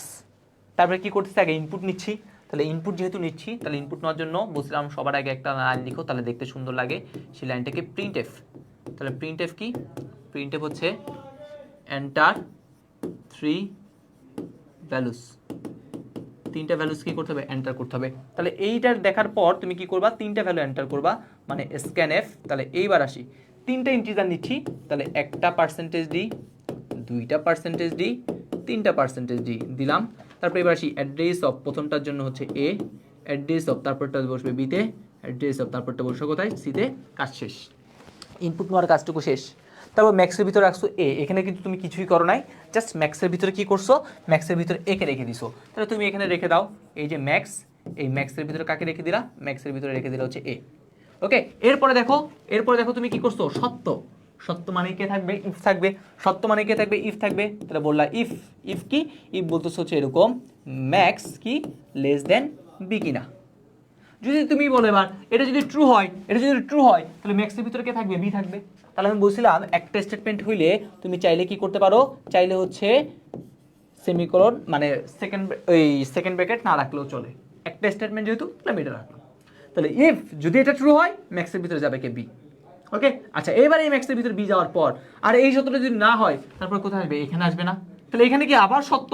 যেহেতু আবার সত্য তুমি এখানে আবার কি লিখতে পারো? ইফ দিতে পারো। এইবার হচ্ছে সেই আবার same if max less than কি কিনা? সি কিনা। যদি এটা ট্রু হয় তুমি বলো এবার এটা ট্রু হলে তুমি কি করবা? তুমি বলবা ভাইয়া এটা যদি ট্রু হয় আমি রাখবো ম্যাক্সের ভিতরে কাকে? ম্যাক্সের ভিতরে রাখবো হচ্ছে সি কে। ওকে, রাখলাম ম্যাক্সের ভিতরে সি কে। তারপর এটার থেকে এদিকে বা এদিকে যাওয়ার পর print large number equal to max. তাহলে প্রিন্ট এফ এখন কি পাচ্ছ তুমি? এখন তুমি পাচ্ছ হচ্ছে প্রিন্ট এফ। তাহলে প্রিন্ট এফ যেহেতু পেয়ে যাচ্ছ তাহলে প্রিন্ট এফ এর কাজ কি করে? আউটপুট দেখাবে। তাহলে প্রিন্ট এফ তুমি এখন এখানে সুন্দর করে লিখে দাও কোনটা? লার্জেস্ট নাম্বার যেটা আছে সেই largest number equal percentage D. কোনটার ভিতরে এখন লার্জেস্ট নাম্বার? ম্যাক্সের ভিতরে বলে দিছে। তাহলে তুমি এখানে কি দিবা? ম্যাক্স দিবা। এ বি সি কিন্তু এখানে আর থাকবে না। তারপর প্রোগ্রামটা শেষ। তাহলে শেষ করার আগে আমাদের যে রিটার্ন জিরোটা আছে সেই রিটার্ন জিরো দিয়ে আমরা প্রোগ্রামটা কি করব? দা এন্ড করে দিব। শেষ। তাহলে এখানে দেখেন ইফ স্টেটমেন্ট বা একবার মাত্র প্রিন্টএফ ব্যবহার করে আমরা কি করছি? এই সমস্যাটার সমাধান করছি। তো এটা একটু কমেন্ট সেকশনে জানান যে এই জিনিসটা বুঝতে পারলেন কিনা। পরীক্ষার জন্য খুবই ইম্পর্টেন্ট, এত বেশি ইম্পর্টেন্ট যে বলার মতো না, এগুলো কিন্তু আছেই। সো আশা করি আমরা এই জিনিসগুলো কি করতে পারবো? একটু আমাকে কমেন্ট সেকশনে জানান যে আপনারা বুঝতে পারলেন কিনা, যারা ক্লাসগুলো করতেছেন আর কি। ঠিক আছে, একটু বেশি রেসপন্স করতে বলবো না, বাট যখন রেসপন্স করতে বলি তখন হচ্ছে একটু রেসপন্স করিও, তাহলে হচ্ছে আমি বুঝতে পারবো যে ইয়েস তোমরা বুঝতে পারতেছো আর কি। ঠিক আছে,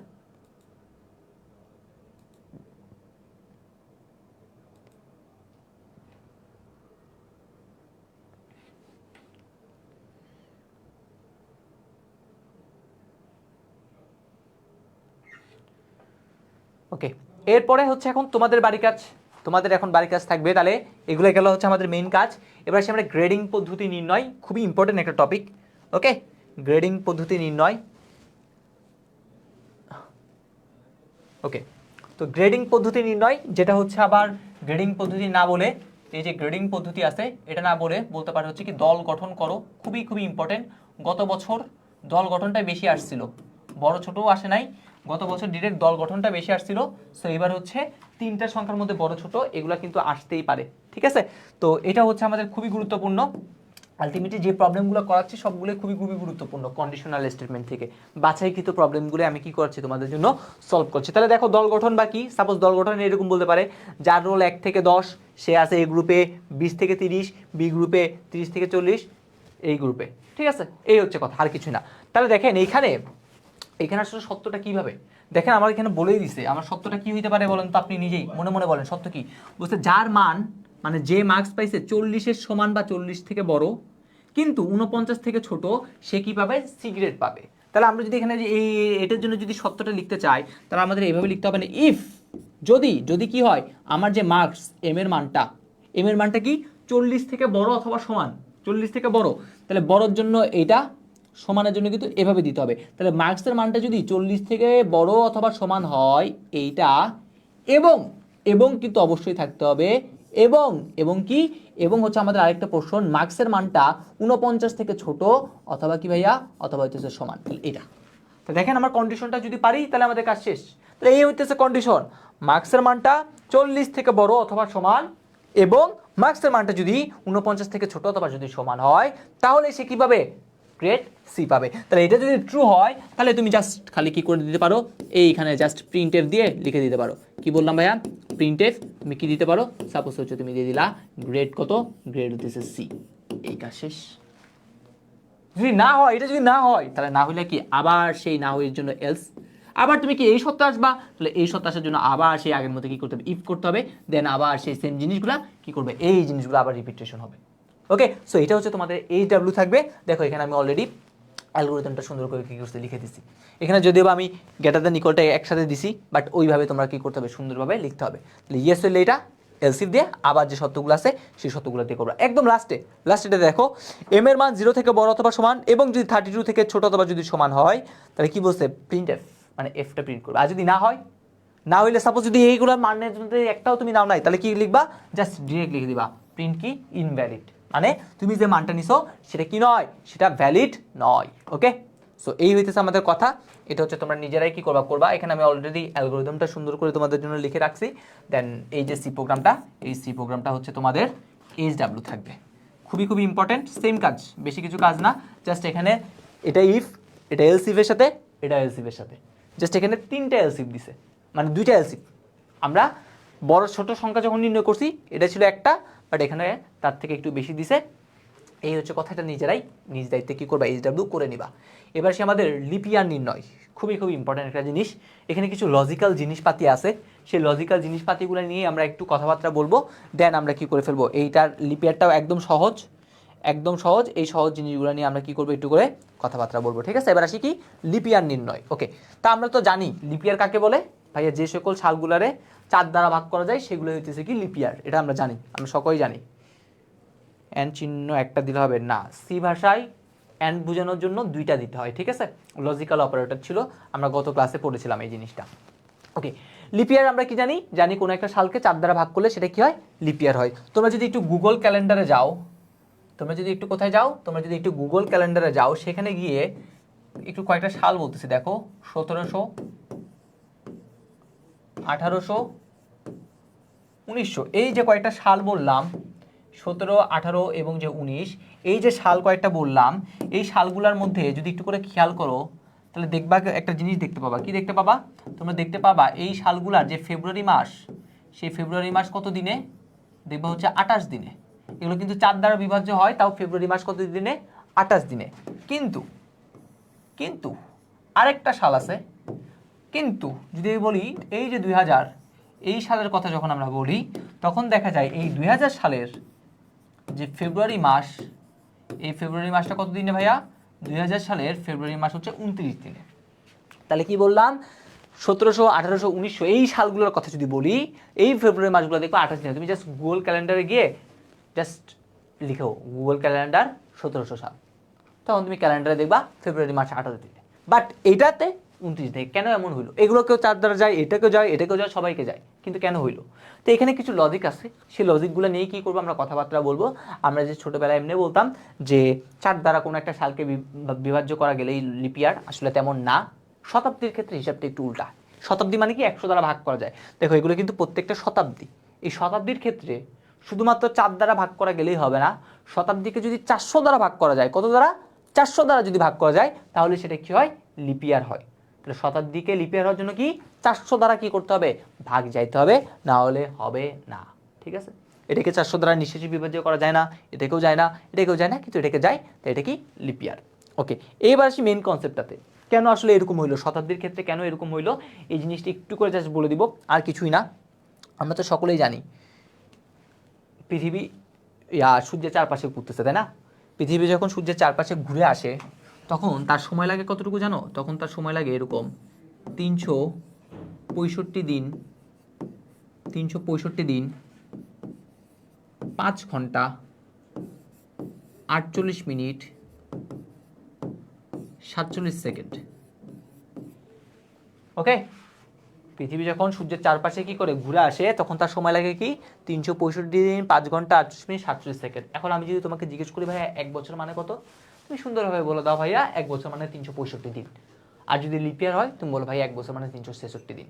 এটাই তো, তাই না, হয় 365 না হলে 366 লিপিয়ার হইলে। ওকে, তো এখন দেখো আমরা 365 দিন বা 366 দিন তো বলতেছি, তার মানে দেখো আলটিমেটলি কি 365 দিন না, তার থেকে কিন্তু কিছু বেশি আছে। তাহলে এই যে পোর্শনটুকু, এই পোর্শনটুকু কি আমি এখন হিসাব করলাম, অ্যাজ ইউজুয়াল যখন হিসাব করি তখন কি এই পোর্শনটুকু হিসাব করি, বলো 5 ঘন্টা 48 মিনিট 47 সেকেন্ড, এটা কিন্তু আমি হিসাব করি না। তো তখন বিজ্ঞানীরা কি করলো, এটা কি করলো, বললো এই জিনিসটাকে প্রায় সমান ধরে নিল। কার, বললো ভাইয়া এটা হচ্ছে প্রায় সমান কার, 6 ঘন্টার সমান। তার মানে দেখো তুমি প্রতি বছরে 6 ঘন্টা কিন্তু কাউন্ট করতেছো না, তুমি প্রতি বছরে 6 ঘন্টা কাউন্ট করতেছো, তুমি বলছো জাস্ট 365 দিন, কিন্তু এই যে 6 ঘন্টাটা ছিল এটা কি কাউন্ট করলা না, প্রতি বছরে তুমি 6 ঘন্টা কাউন্ট করতেছো না।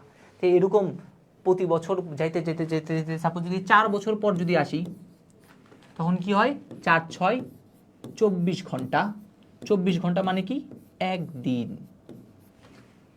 তার মানে প্রতি 4 বছরে দেখা যাচ্ছে তুমি একদিন কাউন্ট করতেছো না, তো তখন এই একদিনটাকে অ্যাডজাস্ট করার জন্য, এই যে একদিনটা আছে এই একদিনটাকে অ্যাডজাস্ট করার জন্য আমরা প্রতি 4 বছর পর পর একটা দিন কি করে দিই, বাড়াই দিই। এই একটা দিন বাড়াই, এই একটা দিন কি করে দিই, বাড়াই দিই। কয় বছর পর পর? 4 বছর পর পর। এই জন্য আমরা বলি ভাই প্রতি 4 বছর পর পর লিপ ইয়ার হয়। ঠিক আছে, এই 4 বছর পর পর। কোন লজিক কোনটা? এটা এমনি আমি 4 ঘন্টা করে কম হিসাব করতেছিলাম, তাহলে যদি 4 বছর পরে যাই তো দেখা যাচ্ছে একটা দিন কম হিসাব করতেছি। ওই যে কম হিসাব করতেছিলাম বলে ঠিক আছে এবার বাড়া দিতে, বাড়া দিল একদিন। ঠিক আছে, ওই যে কম কম কম কম এটা কি করলো, বাড়া দিয়ে একদিন বাড়া দিল, তখন 4 বছর পর পর একদিন তার মানে বাড়তেছে। ওকে, এবার আসি।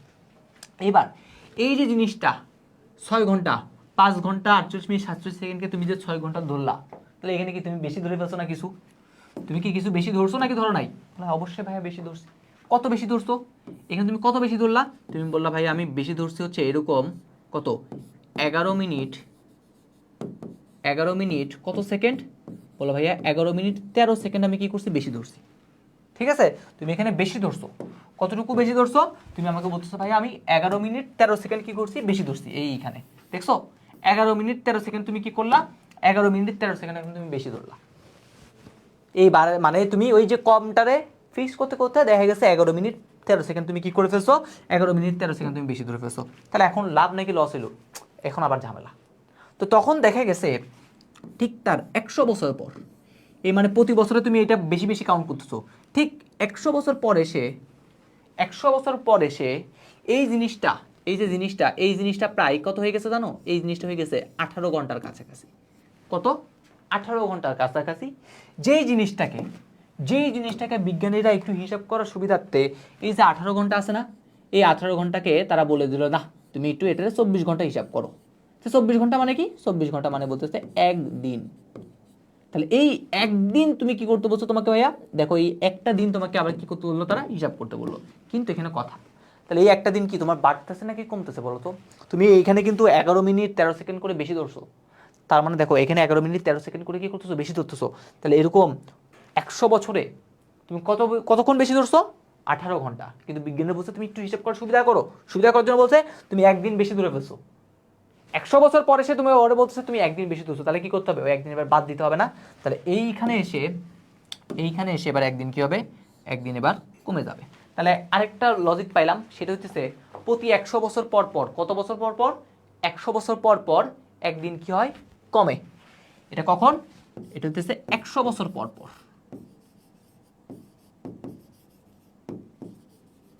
প্রতি 100 বছর পর পর একদিন কি হয়, কমে। তাহলে এইবার দেখো 1700 সালের কাছে আসি। 1700 সাল, ভাই 17 সাল কি 4 দ্বারা বিভাজ্য? ইয়েস। তো 4 দ্বারা বিভাজ্য মানে একদিন বাড়বে 17 সালের,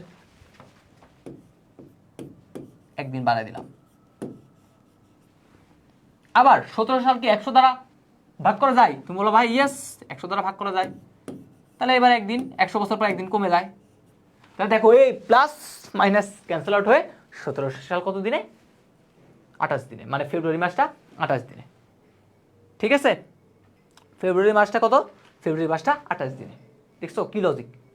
তুমি 4 বছর পর পর একবার বাড়াচ্ছ, তাহলে এরকম এই 4 বছর 1700 ক্ষেত্রে যেহেতু 4 দ্বারা ভাগ করা যাচ্ছে, তার মানে একদিন বাড়বে। আবার এটা তো 100 দ্বারা ভাগ করা যাচ্ছে, তার মানে একদিন কি হবে, কমবে। তাহলে 100 বছর পর পর একদিন কি হয়, কমে। এইবার দেখো আস্তে আস্তে ঝামেলাটা কোথায় লাগতেছে। তুমি দেখো 18 ঘন্টারে তুমি ধরলা কয় ঘন্টা, 24 ঘন্টা। তাহলে এখানে কয় ঘন্টা বেশি ধরছো ভাই? আবার 6 ঘন্টা তুমি কি করছো, বেশি ধরে ফেলছো। এটা কি করছো তুমি, এখন বেশি কাউন্ট করছো। বলো আমি তোমাকে প্রতি 100 বছরে 6 ঘন্টা কি করছি, এক্সট্রা দিছি। তা এখন কি করতে হবে, এক্সট্রা কাটিয়ে নিতে হবে না? তাহলে এখন একদিন তোমার কি, তোমার পালা, এবার কি করবা, বাড়াই দিবা। তাহলে 4 বছর পর যায়, অর্থাৎ 2000 সালে এসে দেখো প্রথমে এই 2000 সালকে 4 দ্বারা ভাগ করা যায়, তুমি বলবা ইয়েস। তাহলে এই জন্য একটা দিন কি হবে, বাড়বে। 2000 সালকে 100 দ্বারা ভাগ করা যায়, তুমি বলবা ইয়েস। তাহলে এখানে একদিন কমবে। আর 4 বছর পর এই যে 6 ঘন্টা করে যদি তুমি হিসাব করতেছো, 4 বছর পর এই একটা দিন কি হয়, 400 বছর পর একটা দিন বাড়ে। তাহলে এই 400 বছরের 400 দ্বারা এটাকে ভাগ করা যায়, বলবি ইয়েস। তখন কি হবে, আবার একটা দিন কি হবে, বাড়বে। তাহলে ও চলে গেলে এটা। তাহলে আলটিমেটলি এটার সাথে আবার কত গুণ দেবো, 4 গুণ দেবো। তাহলে আলটিমেটলি তখন কত হবে, একদিন। তাহলে এই একটা দিন আবার বাড়বে কত বছর পর, 400 বছর পর পর। তাহলে এই হইতেছে আমাদের হিসাব। তাহলে এখানে আলটিমেটলি 3টা জিনিস হচ্ছে আমরা দেখলাম, প্রতি 4 বছর পর পর একদিন বাড়ে, 400 বছর পর পর একদিন বাড়ে, শুধুমাত্র 100 বছর হইলে কি হয়, একদিন কমে। তাহলে এই হইতেছে আমাদের লজিক্যাল যে কথাবার্তাগুলা, যদিও বা এখানে হিসাবের একটু আবার মারপ্যাচ আছেই, ঠিক আছে, বাট তারা একটা সুন্দর একটা ফাইনালাইজড মানে একটা সুন্দর ফরমেশন আনার জন্য তারা এইভাবে আলটিমেটলি কী করে, হিসাবগুলো করে। তো আমরা এটা একটু অ্যালগোরিদমটা দেখি। তো এখানে লিখছে সাধারণত একটা বর্ষ 4 দ্বারা বিভাজ্য হলে লিপ ইয়ার হবে, কিন্তু কিন্তু কার জন্য, শতাব্দীর জন্য। এই দুইটা শতাব্দীর জন্য। শতাব্দী মানে কি 100 দ্বারা কি ভাইয়া ভাগ, ঠিক আছে, কিন্তু শতাব্দীর ক্ষেত্রে 4 দ্বারা বিভাজ্য হলে সকলগুলো লিপ ইয়ার নয়, 400 দ্বারা কি করতে হবে, বিভাজ্য যাইতে হবে। ওকে, এবার আসি, আমরা এখানে একটা সি প্রোগ্রাম লিখে ফেলছি, মানে এখানে একটা ফ্লোচার্ট এঁকে ফেলছি। তো এই ফ্লোচার্টের জাস্ট কন্ডিশনগুলো একটু আপনারা ঠাড়া মুখস্থ রাখবেন, ঠাড়া মুখস্থ রাখতেই হবে আপনাদের। এই অর অপারেশন নিয়ে একটু কথা বলা আছে। তাহলে এই দুইটা মানে কি বোঝায়, এটা মানে বোঝায় হচ্ছে আমরা জানি অর, অ্যান্ড কিভাবে লিখে আমরা জানি, এটা মানে কি বোঝায়, এটা মানে বোঝায় হচ্ছে আমাদের অ্যান্ড, আরেকটা আছে কি, আরেকটা আছে নট। এটা মানে কি বোঝায়, এটা মানে বোঝায় হচ্ছে আমাদের লজিক্যাল যে নট আছে সেই লজিক্যাল নট। ওকে, তাহলে এই হচ্ছে আমাদের কথাবার্তা। এবার আসি হচ্ছে আমাদের মেইন জিনিসটাতে, এটা একদম ঠাড়া একটু মুখস্থ রাখবেন। ওকে, এখানে যেটা আছে সেই সত্যটা একটু কি করবেন, এই সত্যটা একটু একটু একটু বেশি না, একটু একদম কি করবেন, ঠাড়া মুখস্থ রাখবেন, লাগবে। তো সবার আগে প্রোগ্রামটা শুরু করি, ইনপুট হিসেবে ওয়ার মানটা গ্রহণ করি বা একটা সাল গ্রহণ করি, তারপর আপনি যে সত্যটা দিবেন এটা যদি এই সত্যটা হ্যাঁ লিপিয়ার প্রদর্শন করি বা অধিবর্ষ প্রদর্শন করি, না অধিবর্ষ নয় প্রদর্শন করি, প্রোগ্রাম শেষ করি। একদম সহজ, ঠিক আছে। এই প্রবলেমটাও কিন্তু অনেক বেশি আসছে পরীক্ষাগুলোতে, 24 সালেও এখান থেকে দেখা গেছে প্রশ্ন আসছে। সো এবার আমরা চলেন এটার সি প্রোগ্রামটা লিখবো। আমি এবার আপনাকে সি প্রোগ্রামটা জাস্ট লিখে দেখাবো। লিখে দেখানোর কারণটা কি জানেন, এখানে আমি একটু লজিক্যালগুলা বুঝাই দিব আপনাকে। আমি লজিক দিয়ে এখানে যে লজিকটা লিখছি আমি এখানে এই লজিকটা দিয়ে জাস্ট বুঝাই দিব, সেই জন্য আমি একটু প্রোগ্রামটা লিখতেছি, নাহলে লিখতাম না। এটা একদম দেখেন জোর বিজোরের মতোই কিন্তু, তাই না? ওকে, তা আসি। সবার আগে কি আমরা জানি কোন একটা সি প্রোগ্রাম লেখার আগে সবার আগে শুরু করতে হয় আমাদের হ্যাশ ইনক্লুড দিয়ে, 3টা লাইন লিখতে হয়, তাই না? সবার আগে আমরা 3টা লাইন দিয়ে শুরু করি। হ্যাশ ইনক্লুড stdio ডট কত h, তারপর এটা কি করতে হবে, মেইন ফাংশন লিখতে হবে, তার সামনে থাকবে কি ইন্ট, তো দিয়ে দিলাম ইন্ট মেইন। দেন এটা কি করতে হবে, এটা সেকেন্ড ব্র্যাকেট। প্রথমে আমাদের কি জাস্ট একটা জিনিসই আছে ওয়াই, আর সাল কি কখনো ফ্লোট হয়, ফ্লোট তো হয় না। ইন্টিজার কত, ওয়াই। যেহেতু ইনপুট নিচ্ছি বুঝলাম, ইনপুট নিতে গেলে আমরা 2টা লাইন লিখব। প্রথমে প্রিন্টএফ, প্রিন্টএফ কি লিখলাম, লিখে দিলাম এন্টার এ ইয়ার, একটা তুমি কি করো, সাল লিখো। দেন কি করতে হবে, দেন লিখতে হবে হচ্ছে আমাদের স্ক্যানএফ। স্ক্যানএফে কি থাকবে, স্ক্যানএফে থাকবে সালটা, %d, অ্যাড্রেস অফ এটা কোথায় যাবে, ওয়াইতে যাবে। ওকে, এরপরে দেখেন আমাদের সত্যটা। তো সত্য মানে কার মধ্যে থাকবে ভাইয়া, সত্য থাকে ইফের ভিতরে। সত্য কার থাকে, সত্য থাকে ইফের ভিতরে। তাহলে এবার আসি ইফ। প্রথমে দেখেন কি বলছি, ওয়াইকে ভাগ করব, ভাগশেষ বের করব কত দ্বারা, 400 দ্বারা। তাহলে ওয়াইকে 400 দ্বারা ভাগ করে দেখবো ভাগশেষটা 0 হবে কিনা, ভাগশেষটা 0 হবে কিনা সেটা সবার আগে কি করবো, আমি এখানে চেক করব, করলাম। তারপরে কি, তারপরে হচ্ছে আমাদের এন্ড, অরের কাছেই, অর মানে হচ্ছে এন্ড বুঝাই, এই হচ্ছে এন্ড। এবার এই এন্ডের ভিতরে আবার সত্যটা লিখেন, দেখেন সেটা কি লিখছে, প্রথমে ওয়াইকে 4 দ্বারা ভাগ করে দেখব ভাগশেষটা 0 হয় কিনা, এন্ড। তারপর দেখেন এন্ড আছে, তারপরে এই হইতেছে আমাদের এন্ড। এই এন্ডের ভিতরে কি লিখছে, এই এন্ডের ভিতরে লিখছে হচ্ছে এটা ওয়াইকে 100 দ্বারা ভাগ করব, করে দেখব নট ইকুয়াল, এটা হচ্ছে নট ইকুয়াল 0 কিনা, সেটা হচ্ছে আমরা কি করব দেখব। ওকে, তো আমরা হচ্ছে এই পোর্শনটা আলাদা, এই আর এই পোর্শনটা হচ্ছে কি ভাইয়া আলাদা। আর এই জিনিসটাকে বোঝানোর জন্য এইখানে একটা কি দিলাম, এটা ইয়া দিয়ে দিলাম। ওকে, সো এই হচ্ছে আমাদের সত্য। দেখেন ইফ 400 দ্বারা ভাগ করে দেখবো ভাগশেষ 0 সমান কিনা। তা 400টা সবার আগে করে ফেলবেন, তারপর হচ্ছে অর দিয়ে বাকি দুইটার মধ্যে 4 দ্বারা ভাগ করলে ভাগশেষ 0 কিনা, আর লাস্টেরটাতে 100 দ্বারা ভাগ করব কিন্তু ভাগশেষ নট ইকুয়াল টু কি বলেন তো 0, নট ইকুয়াল টু কত 0। তাহলে আসি, তাহলে এটা যদি ট্রু হয়, এই সত্যটা যদি ট্রু হয়, তাহলে এই সত্যটা ট্রু হলে কি করতে হবে, প্রিন্টএফ দিতে হবে, কারণ এটা। তো এই সত্যটা যদি ট্রু হয় আমরা লিখে দিব প্রিন্টএফ ডিরেক্ট জাস্ট লিখে দিতে পারেন লিপ ইয়ার। আর এই সত্যটা যদি মিথ্যা হয় তাহলে মিথ্যার জন্য কি এলস, তাহলে আবার কি লিখবো, আবার সে আগের মতো দিব প্রিন্টএফ, এবার কি দিব, এবার দিব হচ্ছে নট লিপ ইয়ার। প্রোগ্রামটা শেষ করার আগে আমরা কি দিয়ে দিব, রিটার্ন 0 দিয়ে। দেখেন তো বুঝতে পারলেন? এবার চলেন এই প্রবলেমটা আসলে কিভাবে কাজ করতেছে সেটা এখন আপনাকে আমি লজিক্যালি বুঝাবো। লজিক দিয়ে কি করবো এবার আমি এটাকে বুঝাবো। প্রথমে সাপোজ একটা সাল চিন্তা করেন, এখন কত সাল, 2026 সাল। তাহলে আসেন 2026 এখান থেকেই শুরু করি। ওকে, হ্যাঁ 2026 সালের কথা আসতেছি। আসেন 2026 সাল, তাহলে 2026কে 400 দ্বারা ভাগ করা কি যায় নিঃশেষে? আপনি বলবেন না।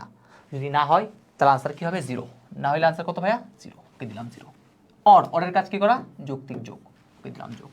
2026কে 4 দ্বারা ভাগ করেন, ভাগশেষ কি 0 হবে? আপনি বলবেন না। তাহলে না হইলে আবার হচ্ছে 0।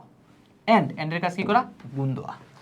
2026কে আপনি 100 দ্বারা ভাগ করে বুঝতে ভাগশেষ 0 সমান 9। আসলে কিন্তু এটা ট্রু। 2026কে যদি আপনি 100 দ্বারা ভাগ করেন ভাগশেষ কিন্তু 0 সমান হবে না, এটা কিন্তু ট্রু। এখানে নট ইকুয়াল, এটাতে নট ইকুয়াল, সবগুলোতে ইকুয়াল, এটাতে নট ইকুয়াল। ঠিক আছে, তাহলে নট ইকুয়াল, এটা ট্রু। তাহলে ট্রু হলে কি, ট্রু হলে আনসার 1। তাহলে এবার দেখেন আপনি লজিক গেটে আসেন, তাহলে 0 এর জন্য 0 প্লাস 1 এর সাথে 0 গুণ করলে কত হবে, 0ই হবে। আর 0 প্লাস 0 মানে কি, 0। তার মানে এই যে সাল, এই সালটা কি নয়, এই সালটা লিপ ইয়ার নয়। আমরা অলরেডি জানি 2025 সালটা কি নয়, লিপ ইয়ার নয়। 2025 গেল, ওকে। এবার একটা লিপ ইয়ার সাল নিই, যেমন 2024 সালটা ছিল লিপ ইয়ার। এবার আমরা এটার মাধ্যমে প্রমাণ করব। দেখেন 2024কে 400 দ্বারা ভাগ করলে ভাগশেষ 0, এটা কি ট্রু? 2024কে 400 দ্বারা ভাগ করলে কি ভাগশেষ 0 হবে? না, তাহলে হবে না। তাহলে এই কি 0 প্লাস দিলাম প্লাস। ওয়াইকে 4 দ্বারা ভাগ করতে বসে, তাহলে ওয়াই মানে কি 2024কে 4 দ্বারা ভাগ করেন, ভাগশেষ কি 0? ইয়েস, 2024কে 4 দ্বারা ভাগ করলে ভাগশেষ 0, তাহলে ইয়েস। তাহলে ইয়েসের জন্য কি 1 গুণ। এবার দেখেন 2024কে 100 দ্বারা ভাগ করতে বসে, ভাগশেষ কত, 0 কিন্তু হয় না। এখানেও আমাদের বলছে নট ইকুয়াল 0, এটাও কিন্তু ট্রু। তাহলে আবার এখানে কি ভাইয়া, এখানে হচ্ছে 1। তাহলে এবার আসেন 0 প্লাস 1 ইন্টু 1 মানে 1 ইন্টু 1 মানে 1। তাহলে 0 প্লাস 1 মানে কত, 0 প্লাস 1 মানে 1। তার মানে এই যে সাল, আমার এই যে সাল, এটা কি ভাইয়া, এটা হচ্ছে লিপ ইয়ার। দেখছেন 2026 হয় না কিন্তু ও হয়েছে। এবার ওই যে কিছুক্ষণ আগে আমি আপনাদের দুইটা জিনিস শিখাইলাম, কোন দুটো জিনিস বলেন, কোন দুইটা জিনিস শিখাইলাম ওই কিছুক্ষণ আগে, 1700 সাল, এই যে 1700 সাল। এবার 1700 সালটা আপনাকে একটু করে আমি করে দেখাই যে আসলে 1700 সালের ক্ষেত্রে কি কেসটা ঘটে। দেখেন 1700 সাল, 1700 সালকে 400 দ্বারা কি নিঃশেষে বিভাজ্য করা যায়? আপনি বলবেন না, তাহলে না গেলে 0 প্লাস 1700 সালকে কি 4 দ্বারা নিঃশেষে বিভাজ্য করা যায়? আপনি বলবেন ইয়েস, তাহলে ইয়েস হলে 1। ওকে, গুণন আছে, গুণ দিলাম। 1700 সালকে 100 দ্বারা ভাগ করলে ভাগশেষ 0 হবে না, ভুল না? 1700 সালকে যদি 100 দ্বারা ভাগ করেন ভাগশেষ তো 0, তাহলে ভুল। এটার সাথে মিলে নাই, তাহলে না মিললে মানে কি ভুল। তাহলে আলটিমেটলি কি দাঁড়ালো, 0 প্লাস আর একটা 0 ইকুয়াল টু বিশাল 0। তার মানে এইটা কি নয় ভাইয়া, এটা লিপ ইয়ার নয়। দেখছেন একদম ইজি না? তাহলে এই শব্দগুলো জাস্ট একদম নিজেকে একটু মুখস্থই রাখবেন। তারপর একটা কি, আরেকটা সাপোজ হচ্ছে মনে করেন 2000 সাল। আসেন 2000কে 400 দ্বারা ভাগ করলে কি ভাগশেষ 0? এটা বলবেন ইয়েস, 2000কে 400 দ্বারা ভাগ করলে ভাগশেষ 0। 2000কে 4 দ্বারা ভাগ করলে কি ভাগশেষ 0? এটা বলবেন ইয়েস। 2000কে 100 দ্বারা ভাগ করলে ভাগশেষ 0 নয়, এটা কিন্তু ফলস। 2000কে 100 দ্বারা ভাগ করলে ভাগশেষ 0 হয়, তাহলে ফলসের জন্য 0। আলটিমেটলি কি দাঁড়ালো দেখেন, 1 প্লাস 0 ইকুয়াল টু কত, 1। আর 1 মানে কি, 1 মানে অবশ্যই যেটা আছে এটা হচ্ছে কারেক্ট আনসার। দেখছেন?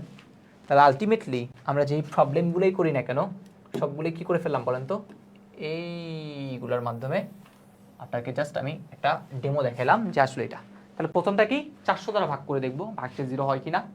তারপর দিব অর, তারপরে 4 আর 100, 4টা দ্বারা ভাগ করব, এন্ড দিব 100 দ্বারা 9, 100 দ্বারা 9। আশা করি বুঝতে পারছেন। আশা করি এই যে 4টা প্রবলেম দিলাম, 4টা প্রবলেম দিয়ে প্রত্যেকটা জিনিস একদম ইন ডিটেলসে কি হয়েছে আপনার ক্লিয়ার হয়েছে। একটু আমাকে কমেন্ট সেকশনে জানান যে ভাইয়া আপনারা বুঝতে পারলেন কিনা, একটু আপনাদের কমেন্টগুলো দেখতে চাই।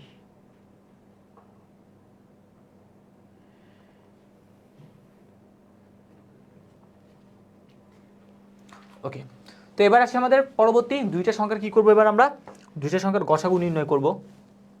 খুবই খুবই ইম্পর্টেন্ট, গত বছর দুইটা বোর্ডে আসছিল দুইটা সংখ্যার গসাগু নির্ণয়, এই জন্য বলতেছি আর কি।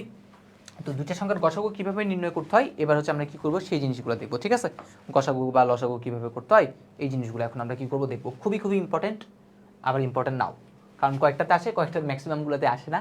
সো যেহেতু গত বছর 20টা কোশ্চেন সাপোজ যদি ধরি প্রোগ্রামিং থেকে, তার মধ্যে দুইটা জায়গায় কি আসছে, এখান থেকে আসছে। ওকে, তো আসি সবার আগে দুইটা সংখ্যার গসাগু নির্ণয় করার জন্য কি করতে হবে সেইটা আমরা কি করবো এখন আমরা একটু করে দেখবো। তাহলে আমরা এখানে আলটিমেটলি আমি আপনাকে মেইন কার্যক্রমটা বুঝাবো, দেন পরের পেজে হচ্ছে আমরা কি করব এটা সি প্রোগ্রামটা একটু করে লিখবো। ওকে, আসি এবার মেইন কার্যক্রমে আসি। মেইন কার্যক্রম, তাহলে সাপোজ আমি দুইটা সংখ্যা নিলাম, একটা নিলাম হচ্ছে কত 12, আর একটা সংখ্যা নিলাম হচ্ছে 20। বললাম এই 12 আর 20-এর গসাগুটা কি করেন আপনি বের করেন। কার কার গসাগু বের করতে বললাম, একটা 12, একটা কার বললাম 20-এর গসাগু বের করতে বললাম। ওকে, তাহলে গসাগু বের করার যে আমরা ছোটবেলায় একটা নিয়ম শিখছিলাম আন্তর্জাতিক পদ্ধতি, সেটা কি ছিল এরকম, প্রথম হচ্ছে এই 12কে আপনি কি করবেন 20 দ্বারা ভাগ করবেন। ওকে, মানে বড় সংখ্যাটাকে ছোট সংখ্যাটাকে কি করতে হবে ভাগ করতে হবে। তাহলে এটাকে বলা হয় ভাজ্য, এটাকে বলা হয় ভাজক। তা আমার অপশনটা ছিল এরকম, যেই ভাজকের জন্য ভাগশেষের মানটা 0 হবে সেটাই হবে আমার গসাগু। যেই ভাজকের জন্য আমার ভাগশেষ 0 পাবো সেই ভাজকটাকে আমি কি বলবো গসাগু হিসেবে গণ্য করব। তাহলে এখন দেখেন 12কে যদি 20 দ্বারা ভাগ করি তাহলে কি হলো আলটিমেটলি 12কে 12 ভাগশেষ কত 8। তাহলে দেখেন এই ভাজকের জন্য আমি কি ভাগশেষ 0 পাইছি না, তার মানে এটা কি গসাগু হতে পারবে বলে না। তখন কি করতো, তখন হচ্ছে আবার ভাগ করা শুরু করতো, কোটায় এই ভাজকটাকে এবার এখানে নামিয়ে দিত, তারপরে 8 8 ভাগশেষ কত 1। আবার দেখেন এই ভাজকের জন্য ভাগশেষ কি 0 পাইছি না, তাহলে কি করতো আবার এই জিনিসটাকে এবার নামিয়ে নিয়ে আসতো, 4 দুগুণ 8। এবার আপনি বলেন এই ভাজকের জন্য কি ভাগশেষ 0, আপনি বলবেন ইয়েস। এই ভাজকের জন্য কিন্তু ভাগশেষ 0, ইয়েস। তাহলে যেহেতু ভাগশেষ 0 হয়েছে তাহলে এইটাই কি, এটাই হচ্ছে আমাদের গসাগু বা জিএসটি, গরিষ্ঠ সাধারণ গুণনীয়ক বলা হয় আর কি গসাগুকে, ঠিক আছে। গ্রেটেস্ট কমন ডিভিজর, যে কমন পার্ট এটা, ঠিক আছে। যেই ভাজকের জন্য ভাগশেষটা 0 সেটা হচ্ছে আমাদের আনসার। আচ্ছা, তাহলে এখানে আলটিমেটলি আমরা যে জিনিসটা বোঝানোর জন্য এই যে জিনিসটা করলাম এটা আবার একটু করে বলি। তাহলে আপনি যদি এটা আর এটার মধ্যে যখন তুলনা করবেন তখন এটা কি নাম্বার লার্জ নাম্বার, এটা কি নাম্বার স্মল নাম্বার, আর ভাগশেষ সেটা কি হচ্ছে রিমাইন্ডার আর। তাহলে প্রথমে কাজ কি, লার্জ নাম্বারকে স্মল নাম্বার দ্বারা আমি কি করবো ভাগ করব। কাজ কি, ভাগশেষটা 0 পাচ্ছি কিনা। যদি ভাগশেষ 0 না হয় তখন কি হয়েছে, এই যে স্মল ছিল ও কি করছে এখানে নেমে আসছে না, তারপরে কি করছি এটাকে এটা দ্বারা ভাগ করছি না। তাহলে আলটিমেটলি দেখেন তো এইটা এই দুটোর মধ্যে যখন ভাগ হবে এটা তখন কি লার্জ নাম্বার, আর এটা তখন কি হয়ে যাবে বলুন তো স্মল নাম্বার। কিন্তু ওকে আগে লার্জ ছিল না, ও আগে কি ছিল স্মল, তাহলে এই লার্জের ভিতরে কি চলে আসবে এখন স্মল। আর ওকে আগে স্মল ছিল না, ও আগে কি ছিল রিমাইন্ডার, তাহলে রিমাইন্ডারের ভিতরে কি আসলো এটা। সেম ভাবে এই ভাজকের জন্য কি ভাগশেষ 0 হয়েছে, আপনি বলবেন না। তাহলে যদি না হয় তাহলে কি করতে হবে আবার ভাগ করতে হবে। তাহলে এইটা এখন কি লার্জ, কিন্তু আগে কি ছিল স্মল। এটা এখন কি রিমাইন্ডার, কিন্তু আগে কি ছিল, ও আগে ছিল স্মল, ও এখন এটার জন্য স্মল। তাহলে এই যেই ভাজকের জন্য এটা হলো এটা। তাহলে এখান থেকে আলটিমেটলি আমরা দুইটা সিদ্ধান্ত আপনাকে বলতেছি। যদি যদি ভাগশেষ 0 না হয় তাহলে আপনি কি করবেন, প্রথম কাজ যেটা স্মল ছিল সেই স্মলটাকে এল বানিয়ে দিবেন, তাহলে এই এল এর ভিতরে কাকে রাখতেছেন এসকে রাখতেছেন।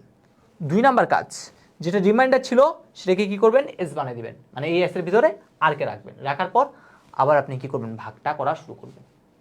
এটা হচ্ছে কাজ, আর কিছু না। তাই চলেন এবার আমরা একটু করে এখানে বোঝার চেষ্টা করি, এখানে একদম ফোকাস দিলেই হয়ে যাবে আমাদের। তো প্রথমে কি স্টার্ট, যে কোনো প্রোগ্রাম শুরু করার জন্য ওভাল শেপের মধ্যে স্টার্ট লিখতে হয়। তাহলে আমরা সবার আগে কি করলাম স্টার্ট দিলাম, তারপর কি একটা ইনপুট এল এস ওকে দিলাম। দেন এবার হচ্ছে আমরা সবার আগে ভাগশেষ বের করবো, তাই তো। ওকে, তাহলে আর ভাগশেষ বের করার জন্য কি মডুলাস চিহ্ন এল ভাগ এস। তাহলে এবার আমার কাজ কি ভাগশেষ বের করে ভাগশেষ কি করবো দেখবো 0 সমান কিনা, তাহলে এটা বললাম আর এর মানটা কি 0 সমান, যদি ইয়েস হয় এই দেখো আর এর মানটা কি 0 সমান ইয়েস। তাহলে যদি ইয়েস হয় তাহলে কি বলছি এস এর ভিতরে যেটা আছে সেটাই কি ভাইয়া জিএসটি, তাহলে বলছে এই জিএসটি করতে কি হবে এস হবে, জিএসটি কি হবে এস হবে। আর যদি না হয় এই 0 সমান যখন হয় নাই তখন কি করছি এল এর ভিতরে এস কে রাখছি, এস এর ভিতরে আর কে রাখছি, তাহলে বসেই দেখো এল এর ভিতরে থাকবে এস, এস এর ভিতরে থাকবে আর। এটা রেখে কি বসে আছি না, তারপরে কি করছে আবার ভাগ করা শুরু করছি না, তাহলে আবার এখানে আসলাম, আবার রিমাইন্ডার বের করো, সূত্র কি এল মডুলাস এস। ঠিক আছে, তাহলে এভাবেই কিন্তু আলটিমেটলি কি হচ্ছে কাজগুলা করতেছে, দেখছেন একদম মিলছে না ভাই, যেভাবে বললাম। তাহলে এই হচ্ছে আমাদের কথা। তো এখন এই কথাটার আলোকে আমরা কি করব, এখানে সি প্রোগ্রামটা এখন কি করব, সাই করে রচনা করব। এই প্রবলেমটার আলোকে আমরা কি করব, এখন সি প্রোগ্রামটা কি করব, রচনা করব। তা আসেন এটা সি প্রোগ্রামটা কিভাবে লিখবো। তাহলে আমরা তো জানি যে কোনো প্রবলেম লেখার আগে কয়টা লাইন, 3টা লাইন।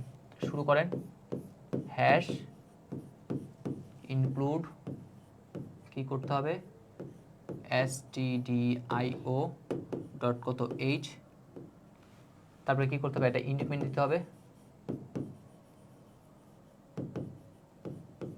দেন এটা কি করতে হবে, সেকেন্ড ব্র্যাকেট দিতে হবে। ঠিক আছে, আমরা যে লসাগু গসাগু নির্ণয় করি এগুলো আলটিমেটলি পূর্ণ সংখ্যারই করি। তাহলে এখানে কি থাকবে, ইন্টিজারই থাকবে, কি কি আছে এল এস আর একটা আর। তাহলে আমরা নিই এল, এটা হচ্ছে এস, আর এটা হচ্ছে কত ভাইয়া, আর এটা হচ্ছে আমাদের আর। তাহলে এইবার যদি আসি, যেহেতু ইনপুট নিচ্ছি তাহলে ইনপুট নেওয়ার জন্য অবশ্যই কি রাখতে হবে, একটা প্রিন্ট এফ রাখতে হবে, রাখলে আমাদের জন্য দেখতে সুবিধা হবে। তাহলে প্রিন্ট এফ, এবার দেখেন আমরা বড়টাকে ভাগ করতেছি ছোটটা দিয়ে না, এই জন্য আমি চাইলে সবার আগে একটু করে তাদেরকে একটু জ্ঞান দিয়ে দিতে পারি, মানে এখানে একটু জ্ঞান দিয়ে দেবো, এন্টার কি লার্জ, তাদেরকে একটু করে জ্ঞান দিয়ে বলে দিলাম, এই আগে লার্জ দিবা অ্যান্ড তারপরে বলে দিলাম small number, enter large and কি বললাম, স্মল নাম্বার বললাম। দেন যখন এই কথাটা যখন দেখবে তারপর সে কী করবে, ইনপুট নিবে। তাহলে ইনপুট নেওয়ার জন্য কোন ফাংশন, ইনপুট নেওয়ার জন্য আমাদের স্ক্যানএফ। ইনপুট নেবে দুইটা ভ্যালু, যেহেতু ডেসিমেল তাহলে পার্সেন্টেজ ডি থাকবে দুইটা, তারপরে অ্যাড্রেস অফ, একটাতে হচ্ছে এল, লার্জের জন্য এলে বসিয়ে দিলাম, স্মলের জন্য কোথায় বসালাম, এটাতে বসালাম। দেখো আমাদের ইনপুট নেওয়ার কাজটা শেষ।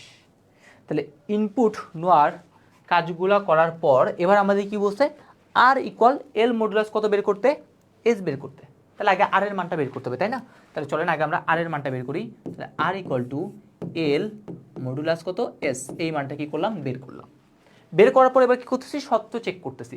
দেখেন এই সত্যটা যদি ট্রু হয় তাহলে এদিকে আসলো, ফলস হলে এদিকে আসলো, তাই না? তা দেখেন একই কাজ বারবার কিন্তু রিপিট হইতেই পারে। তাহলে রিপিট হইলে কি আসে, লুপ আসে। তাহলে আমরা ওইখানে একটা কি করব, লুপ আনবো। তাহলে এই লুপটাতে একটু ভাইয়ার সত্যটা একটু চেঞ্জ করে দিব, কাজ করার সুবিধাতে সত্য একটু চেঞ্জ করে দিব। আমরা ফর লুপ আনতেছি না, কারণ ফর লুপে তো আমরা জানি প্রথমে ইনিশিয়াল পার্ট, কন্ডিশন, তারপর হচ্ছে আপডেট, এগুলো লাগে, তাই না? তা আমরা এখানে এগুলো না এনে আমি জাস্ট হোয়াইল দিচ্ছি, কারণ আমাদের এখানে একটা সত্যই আছে। সত্যর মধ্যে থাকার জন্য আমি চাইলে হোয়াইল দিয়ে সুন্দরভাবে এইটা লিখতে পারি। তাই আমি এখানে একটা লিখলাম হোয়াইল, দিলাম হোয়াইল, তারপরে কি দিছে আমাদের এটা আর কে, আমার কাজ কি, আর এর মান 0 সমান কিনা সেটা তুলনা করা। তাহলে সমান সমান সমানের জন্য বলছিলাম সি ভাষায় কি করতে হয়, দুইটা ইকুয়াল দিতে হয়। তাহলে আর ইকুয়াল 0 কিনা এটা তো দেখবো, তাই না? আচ্ছা আমি এখানে এটা না লিখে আমি এখানে একটু করে কাজ করার সুবিধার জন্য লিখলাম হচ্ছে এরকম, while r is not equal to 0।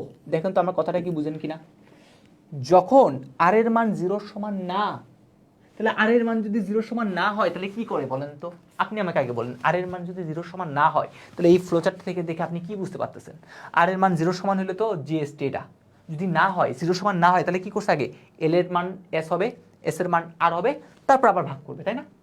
এই কাজগুলো না, তাহলে আপনিও এই কাজটাই লিখেন, এই কাজটা লিখেন। যদি এই আর এর মান ইজ নট ইকুয়াল টু 0, আর এর মান 0 সমান না, যদি সমান না হয় তাহলে আপনি লিখেন না এই কাজটা, এল এর ভিতরে কাকে রাখবেন, এস কে রাখবেন, এস এর ভিতরে কাকে রাখবেন, আর কে রাখবেন, তারপরে আবার তো ভাগ করবেন। তাহলে আর ইকুয়াল টু আবার লিখলেন এল মডুলাস কত ভাইয়া, এল মডুলাস এস। ওকে আচ্ছা, তাহলে সাপোজ যদি আর এর মান যদি 0 সমান হয়ে যায়, তাহলে সমান হয়ে গেল ভাই, বলছে print GCD equal to S. তাহলে সমান যদি হয়ে যায় তাহলে আপনিও কি করে দিবেন, আপনিও লিখে দিবেন প্রিন্ট এফ। তাহলে কি প্রিন্ট করে দিবেন, printf GCD is equal percentage D, কার মানটা বসবে, এস এর মান যে আছে সেটা। প্রোগ্রামটা শেষ। তাহলে শেষ করার আগে আমরা কি দিয়ে দিব, শেষ করার আগে আমরা রিটার্ন 0 দিয়ে প্রোগ্রামটাকে দা এন্ড বা খতম। ঠিক আছে, হ্যাঁ এইগুলো একটু কঠিন, এখন আমরা যেগুলো করতেছি সেগুলো একটু কঠিন।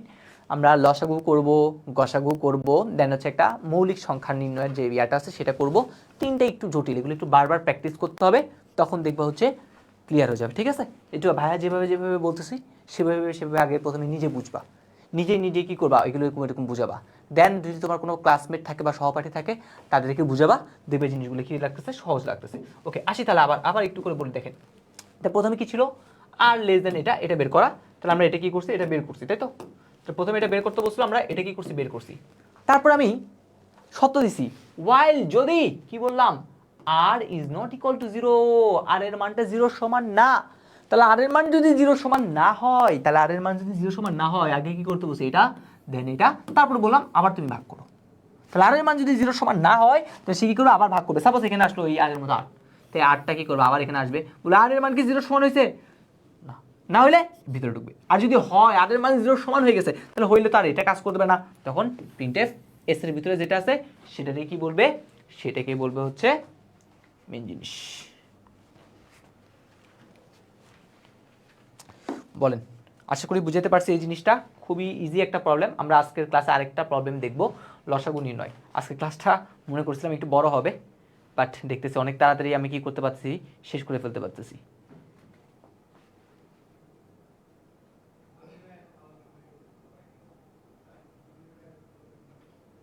একটু আমাকে বলেন যে বুঝতে পারলেন কিনা, আমরা লাস্ট প্রবলেমে চলে আসছি।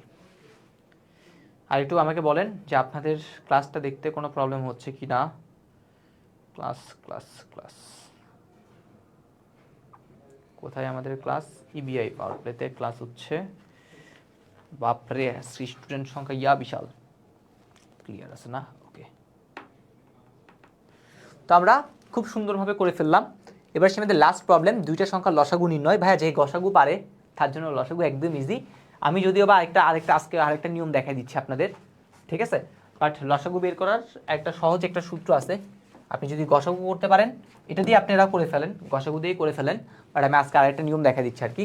তো লসাগু বের করার ডিরেক্ট সূত্র যেটা, সেটা হচ্ছে এরকম, লসাগু ইকুয়াল কি ভাইয়া, লসাগু হচ্ছে এটা দুইটি সংখ্যার গুণফল, ওই যে দুটো সংখ্যা নিয়েছিলাম না, সেই দুইটা সংখ্যার গুণফলকে কি করব, ভাগ করব কি দ্বারা, গসাগু দ্বারা। এখন ভাইয়া যদি বলেন ভাই গসাগু কেমনে বের করব, তাহলে আগে গসাগু জানতে হবে, তারপরে আপনি লসাগুটা সুন্দরভাবে কি করতে পারবেন, বের করতে পারবেন। এই নিয়মটা দিয়েও আপনি করে ফেলতে পারেন। এখন আমরা যে নিয়মটা করলাম, তাহলে আলটিমেটলি দেখেন আমাদের এখানে কিন্তু গসাগু হয়ে যাবে কে, এস। আলটিমেটলি এখানে গসাগু হয়ে যাবে এস। তাহলে আপনার এখানে বেশি কিছু কাজ করতে হবে না। সেটা কি করতে হবে জানেন, এটা আমি জাস্ট একটু করে আপনাদের এমনি বলার জন্য বলতেছি আর কি। তাহলে এখন আপনি কি করবেন, এই স্টেপটাতে আপনি এরকম একটা দাগ দিবেন, এরকম দাগ। এখানে এবার কি দিবেন, লসাগুকে আমরা এলসিএম দ্বারা প্রকাশ করি। তাহলে এলসিএম ইকুয়াল টু কি, এই আগের মতো, এই সাপোজ হচ্ছে এল ইন্টু এস আছে না, তাহলে আপনি এই এলটাকে মনে করেন হচ্ছে রাখছেন এ তে, এসটাকে রাখছেন হচ্ছে আপনি কোথায়, বিতে। তাহলে আপনি এইরকম এ ইন্টু বি, এই পুরো মানটাকে কি দ্বারা ভাগ করবেন, এস। এস মানে তো আপনার এখন জিএসটি মানে গসাগু, তাই না। তাহলে আপনার কাজ কি, জাস্ট এই একটা লাইন আগে এখানে দুইটা লাইন অ্যাড করতে হয় আলটিমেটলি। ইনপুট এটার একটা আছে না, তারপর আপনি সবার আগে হচ্ছে এখানে এই লাইনটা অ্যাড করবেন, এখানে এই লাইনটা অ্যাড করে দিবেন। তাহলে এর ভিতরে রাখছেন কাকে, এল কে, আর বি এর ভিতরে রাখছেন কাকে, এস কে। আলটিমেটলি লসাগু যখন বের করতে হয় তখন বড় ছোটটা একটু দরকার আর কি, ঠিক আছে। তো কেন দরকার সেটা আমরা এখনই দেখব। তাহলে কি বললাম, এইখানে একটা লাইন লিখবেন কিরকম, এইরকম শেপ দিয়ে। তাহলে এর ভিতরে রাখবেন কাকে, এল কে, বি এর ভিতরে রাখবেন কাকে, এস কে, রাখলাম। তারপরে এই কাজগুলো সব আগের মতোই আসবে, ওকে আসলো। দেন এইখানে এসে, দেন কোথায় এসে, এইখানে এসে আবার আমরা কি করব, এখানে এসে আবার আমরা কি করব, আয়তক্ষেত্র দিব, দিয়ে লসাগু মানে হচ্ছে এলসিএম। তাহলে এলসিএম ইকুয়াল টু এই এ ইন্টু কি দিব, বি মানে দুইটা সংখ্যার গুণফল, এটা ভাগ করব কি দ্বারা, এস দ্বারা। এস কেন কি, এস হচ্ছে গসাগু, অলরেডি আমি গসাগু পেলে এটা করলেন। করার পর দেন হচ্ছে এসে আগের মতো প্রিন্ট করবেন আগে। প্রিন্ট কি দিবেন, এলসিএম দিবেন, দেন প্রোগ্রামটা শেষ। তাহলে প্রোগ্রামটা শেষ করার জন্য এন্ড দিবেন, কাজ শেষ। তাহলে এই গসাগু দিয়েই আপনি লসাগু বের করতে পারেন। বাট আমরা আরেকটা নিয়ম শিখব, ঠিক আছে। তাহলে এখানে এই বললাম কোন লাইনে, এই লাইনটাতে এটা দিব, এটার পরে এটা দিব, দেওয়ার পরে এই কাজগুলো করব। তারপর দেন এই জিনিসটাও আমরা বক্সের ভিতরে রাখবো, এই জিনিসটা দুইটা সংখ্যার গুণফল ভাগ এস, দেন প্রিন্ট করব, দেন প্রোগ্রামটা শেষ করব, কাজ শেষ। বুঝে গেছে, বুঝে গেছে। তাহলে আমি জাস্ট স্লাইডে অ্যাড করে দিব, নেক্সট ক্লাসের স্লাইডে ইনশাল্লাহ এই জিনিসটা কীভাবে করতে হয় সেটা অ্যাড করে দিব। বাট আজকের ক্লাসে আমি করি নাই আর কি, আমি পরের ক্লাসে অ্যাড করে দিব। আপনার এই সূত্রটাই, লসাগু ইকুয়াল টু দুইটা সংখ্যার গুণফল ইন্টু হচ্ছে কি ভাইয়া, গসাগু, ওকে, মানে ডিভাইডেড বাই গসাগু আর কি। তো এটা আমরা করে ফেললাম। তাহলে এবার আসি হচ্ছে এটা, আমরা এই নিয়মটাতে একটু বোঝার চেষ্টা করি আসলে কি হইতেছে এখানে। ওকে, সো আমি হচ্ছে একটা গসাগু বের করব এখন। এখানে আমরা ওই একটা লুপ আর একটা নতুন একটা লুপ শিখবো আজকের ক্লাসে, লাস্ট প্রবলেম, ঠিক আছে। আর সর্বোচ্চ হচ্ছে 15 মিনিট লাগতে পারে এই প্রবলেমটা সলভ করতে গেলে, 15 মিনিট মিনিমাম লাগবেই ইনশাল্লাহ, ঠিক আছে। 15 থেকে 20 মিনিটের মধ্যে আমরা কি করতে পারবো ইনশাল্লাহ, শেষ করতে পারবো। সো 15 মিনিট আপনারা কি করেন, হাতে রাখেন, আর কিছু না, বাট 15 মিনিট মাস লাগবে। এখানে কি আমি সিকিউ কি কোনো রাখছি আজকের ক্লাসে? আচ্ছা, সিকিউ রাখছি না। ওকে, সিকিউগুলো জাস্ট একবার বলে দিলে হবে, আমরা যা যা করছি তার উপর কিছু সিকিউ আমি এখানে রাখছি, এগুলো আর কিছুই নাই সিকিউতে, আপনারা দেখবেন। তো আসি লসাগু নির্ণয় করবো না। ওকে, তাহলে আমি দুইটা সংখ্যার লসাগু বলতেছি, দেখেন এটা বললাম হচ্ছে এরকম 2, আর এটা বললাম হচ্ছে 3। বলেন তো 2 আর 3 এর লসাগু কত? আপনি বলবেন ভাইয়া 6। সেমভাবে আমি যদি আরেকটা লসাগু বের করতে বলি, ভাইয়া বললাম 3 আর 6, বললাম ভাই এটার লসাগু কত? আপনি তাও বলবেন কত ভাইয়া? 6। তাহলে এই হইতেছে আমাদের লসাগু। ওকে, আচ্ছা, তাহলে দেখেন এখান থেকে আমি ছোট্ট একটা জিনিস বলতে চাচ্ছি, সেটা হচ্ছে দুইটা সংখ্যার লসাগু দেখেন, এই যে দুইটা সংখ্যা আছে, দুইটা সংখ্যার লসাগু, তাদের মধ্যে যেটা সবচেয়ে বড়, সেই বড় পোর্শনটাই কি হইতে পারে? লসাগু হইতে পারে। দুইটা সংখ্যার লসাগু, তাদের মধ্যে যেটা সবচেয়ে বড় আছে সেটাই কি হইতে পারে? লসাগুতে আসতে পারে।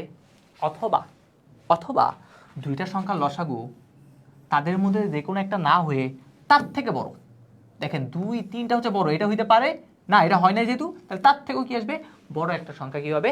লসাগু হবে। তাহলে এখান থেকে দুইটা কথা, লসাগুটা সবচেয়ে যে বড় সংখ্যা সেটা হইতে পারে, অথবা তার থেকে বড় কিছু একটা হবে। সো এই জন্যই যেহেতু বড়টা লসাগু হইতে পারে, তা আমি সবার আগে ধরে নিব কি বড়টা হচ্ছে কি লসাগু। তো এই জন্য আমাদের বড় ছোট এখানে কি করতে হবে? নির্ণয় করতে হবে, ঠিক আছে। এখানে অবশ্যই মাস্ট কি করতে হবে?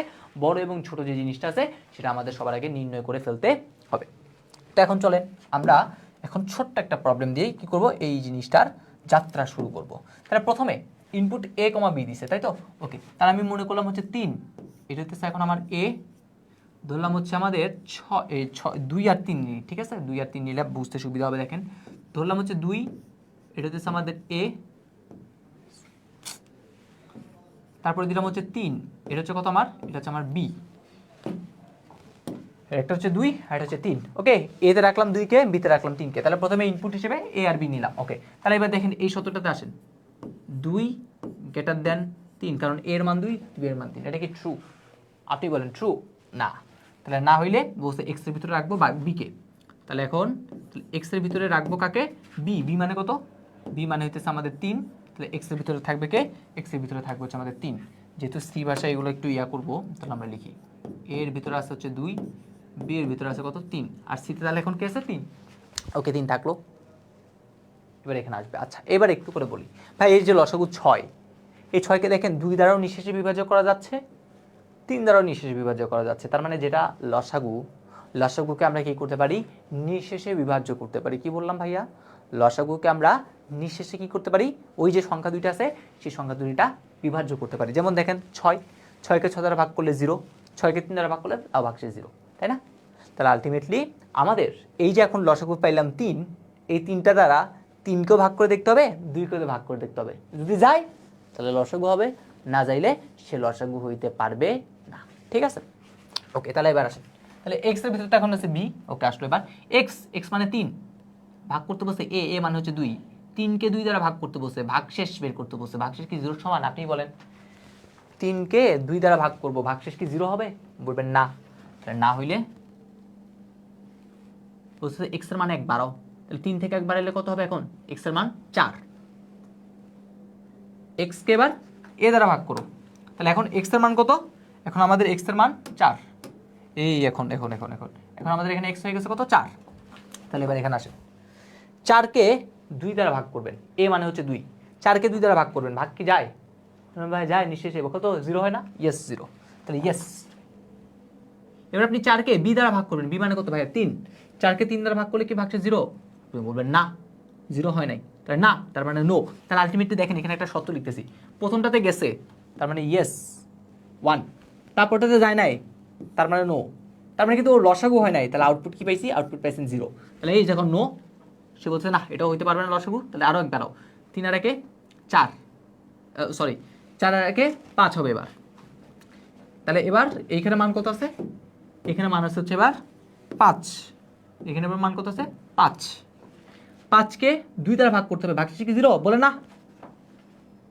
আরো একবার আও, তাহলে কত হবে এবার, এবার হচ্ছে আমাদের 6, এবার কত হবে, এবার হচ্ছে আমাদের 6, 6কে 2 দ্বারা ভাগ করো, ভাগশেষ 0, ইয়েস, 6কে 3 দ্বারা ভাগ করো, ভাগশেষ 0, ইয়েস, বুঝছে, এলসিএম ইকুয়াল টু 6, দেখো তো এটা আসছে না, এলসিএম ইকুয়াল টু 6,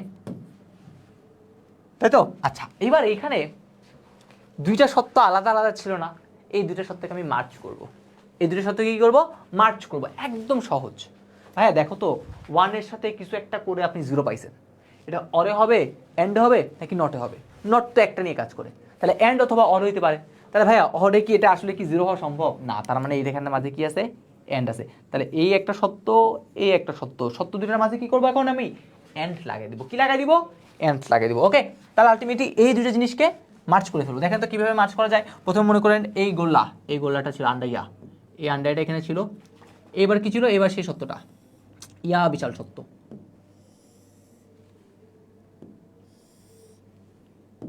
ইয়া বিশাল কি করলাম, সত্য দিলাম, দেখেন ইজ, ইজ কি দিব, প্রথমে আগের কথা, এক্স কে ভাগ করব কি দ্বারা, এ দ্বারা, ইকুয়াল টু 0 হয় কিনা, এন্ড এবং এক্স কে ভাগ করব বি দ্বারা, দেখবো 0 হয় কিনা, যদি এটা ট্রু হয়, এটা যদি ট্রু হয়, এই দুইটা সত্য যখন মিলবে ট্রু, তখন প্রিন্ট এলসিএম হচ্ছে এক্স, তখন আমরা কি দিলাম, তখন আমরা এখানে এটা দিয়ে দিলাম, প্রিন্ট আগের মতোই, প্রিন্ট এলসিএম ইকুয়াল টু কত, এক্স, দেন প্রোগ্রামটা কি হবে, দেন প্রোগ্রামটা আমাদের যে শেষ, সে শেষ। আর যদি এটা যদি ফলস হয়, এটা যদি ফলস হয়, এটা যদি কি হয়, ফলস হয়, তাহলে কি করব, আমরা জাস্ট আগে মানটা বাড়াবো, x equal to x plus 1 বাড়াই, দেখেন x equal to x plus 1 করে আবার সত্যের কাছে পাঠিয়ে দিছি না, বাড়াই, আবার বলবো এই মাথাটা,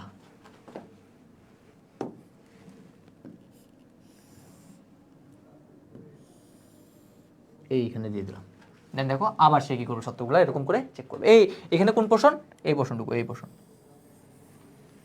এই যে পোর্শনটা আছে না, এই পোর্শনটা কোথায় পড়বে, এখানে দিয়ে দিবা, দিয়ে দেন আমরা এই দুইটা জিনিসকে, এই মানে এতটুকু যা আছে এই দুইটা জিনিসকে কম্প্যাক্ট করে এইভাবে লিখে ফেলছি, বুঝতে পারছি, কম্প্যাক্ট জিনিসটা কেন করলাম, এইটা কম্প্যাক্ট করলে দেখো আমাদের সত্যটা একটার মধ্যে চলে আসছে, এরকম আলাদা আলাদা করে সত্য লেখার কোনো দরকার নাই, তখন আমাদের জন্য কাজ করতে কি হবে, সহজ হবে, সুবিধা হবে।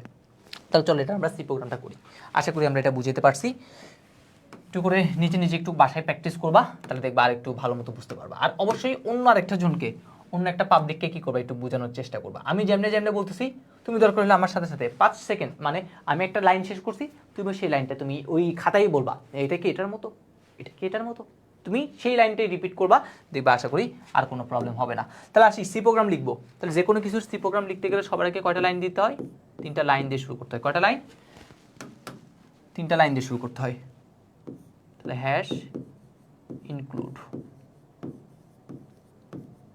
হ্যাশ ইনক্লুড stdio ডট কত h, তারপর এটা কি করতে হয়, মেইন ফাংশন লিখতে হয়, আমরা লিখবো কি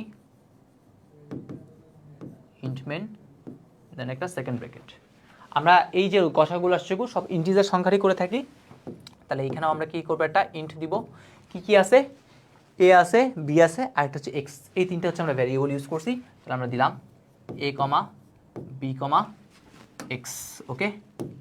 তারপর আমাদের দেখো ইনপুট নিচ্ছি, তাহলে ইনপুট নিলে বলছিলাম একটা লাইন লিখলে সুন্দর দেখায়, সেটা কোন লাইন, প্রিন্ট এফ, এই লেখাটা লিখলে সুন্দর দেখায়, তাহলে দিলাম প্রিন্ট এফ, তাহলে প্রিন্ট এফে কি দিব, প্রিন্ট এফে হচ্ছে আমরা দিয়ে দিব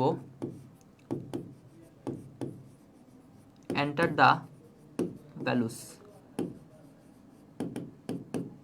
তাহলে এন্টার দ্য ভ্যালুস, তারপরে কি করব, স্ক্যান এফ, ইনপুটটা দিয়ে দিব, তাহলে এই স্ক্যান এফ, এবার কি করব, ভ্যালুগুলো দিব, তাহলে প্রথমবারে দুইটা যেহেতু ভ্যালু নিচ্ছি, তাহলে পার্সেন্টেজ ডি দিয়ে ধরলাম, প্রথমটা প্রবেশ করবে এতে, তারপরটা প্রবেশ করবে কোথায়, বিতে, ওইটা। পরেরটা আসি, সত্য না, পরে কি আছে, সত্য, সত্য থাকলে কার মধ্যে, সত্য থাকলে ইফের ভিতরে, তাহলে আসেন ইফ, কি বললাম, এ গ্রেটার দেন বি কিনা, ঠিক আছে, তাহলে যদি এই শর্তটা যদি ট্রু হয়, এ গ্রেটার দেন যদি বি হয়, তাহলে ম্যাক্সের ভিতরে রাখবো কাকে? আপনি বলে দিয়েছেন ম্যাক্সের ভিতরে রাখবো হচ্ছে কাকে?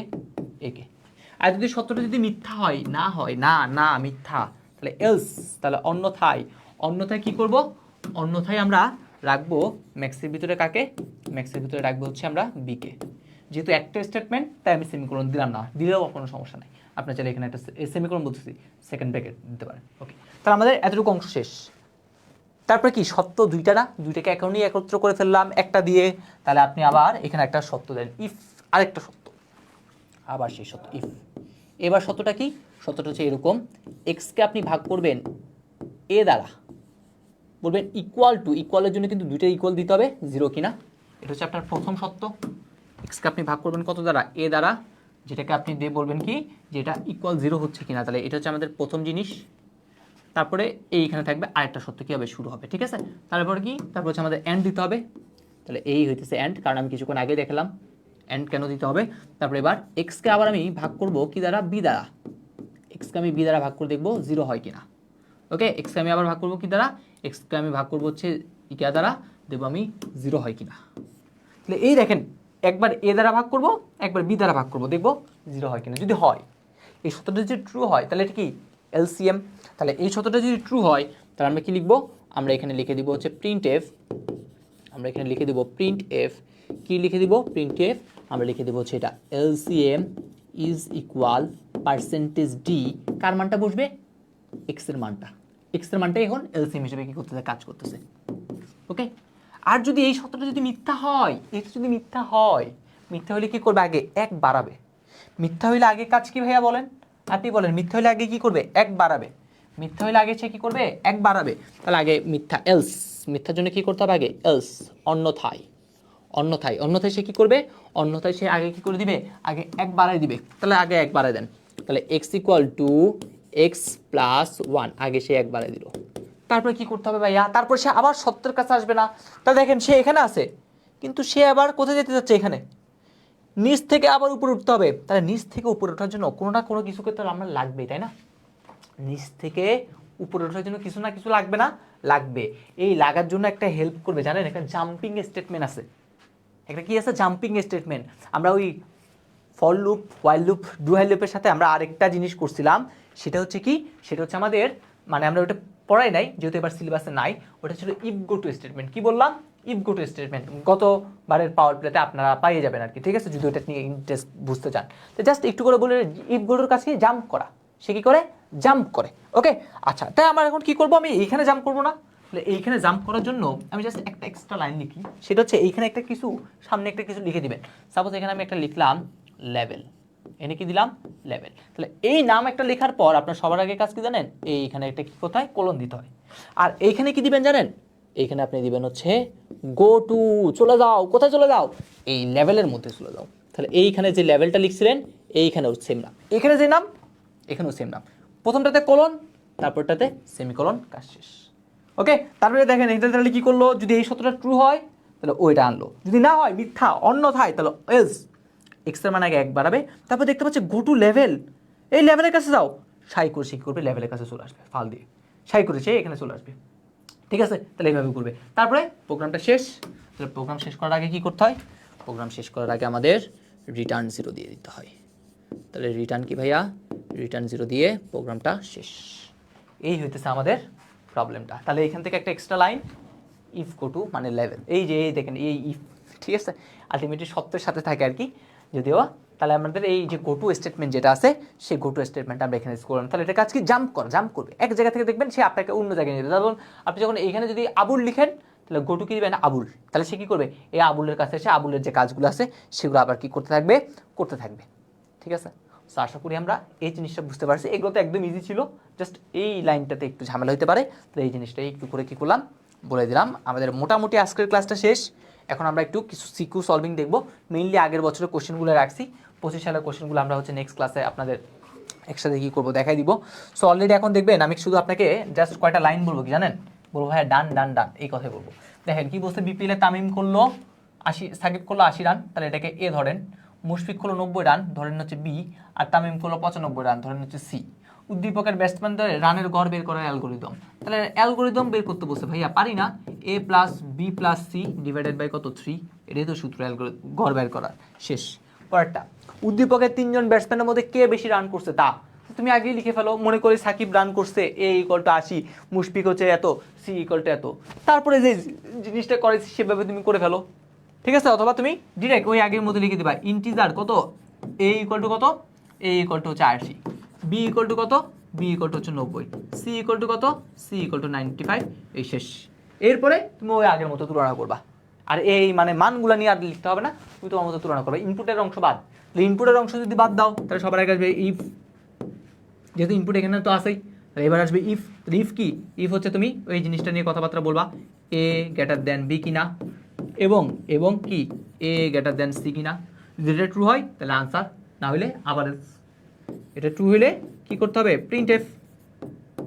এটা ট্রু হলে প্রিন্ট এফ। কাকে প্রিন্ট করব, তুমি চাইলে বলতে পারো হচ্ছে %d, তুমি বলতে পারো হচ্ছে a, এটাই হচ্ছে কি করলা, প্রিন্ট করে দিলা, ঠিক আছে? তুমি লার্জ ভ্যালু বা এটা বলে দিলা।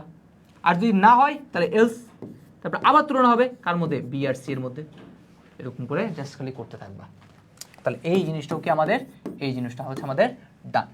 পরবর্তীটা দেখি, আইসিটি শিক্ষক কোনো জোড় নাকি বিজোড় তা নির্ণয়ের জন্য একটা সি প্রোগ্রাম লিখলেন। আচ্ছা, জোড় নাকি বিজোড়ের জন্য সি প্রোগ্রাম, আর বললেন কি তিনি একই জিনিস দ্বারা, একই লজিক দ্বারা, এই দেখেন 3 দ্বারা বিভাজ্য। তখনই বলতেছিলাম কিছুক্ষণ আগে, উদ্দীপকের শিক্ষিত লিখিত প্রোগ্রামটি একটা ফ্লো চার্ট। জোর বিজোর যে লিখছে, জোর বিজোর লেখার জন্য একটা ফ্লো চার্ট লিখতে বসে, অলরেডি আমরা করে ফেলছি। তারপরে উদ্দীপকের শিক্ষকের বলা ধারণাটির ফলাফল লিখে দেখাও। ভাই 3 দ্বারা বিভাজ্য হচ্ছে কিনা, তাহলে আমরা n মডুলাস 3 = 0 কিনা এটাই রাখবো সত্যের ভিতরে। এটা যদি ট্রু হয় তাহলে ইয়েস, না হইলে না, যাচ্ছে না, বিভাজ্য না। বিভাজ্যর ইংলিশ কি, যেটা হয় সেটাই লিখতে পারো, কোনো সমস্যা নাই। তারপরটা দেখি, তো এটা অলরেডি ডান। তারপর দেখেন এটা স্টার্ট, 3টে সংখ্যা নিছি, এই তুলনা করে করে করে আসতেছি, শেষ। উদ্দীপকের জন্য একটা অ্যালগোরিদম লিখো। ভাইয়া 3টে সংখ্যার মধ্যে বড় ছোট অ্যালগোরিদম আমরা পারি।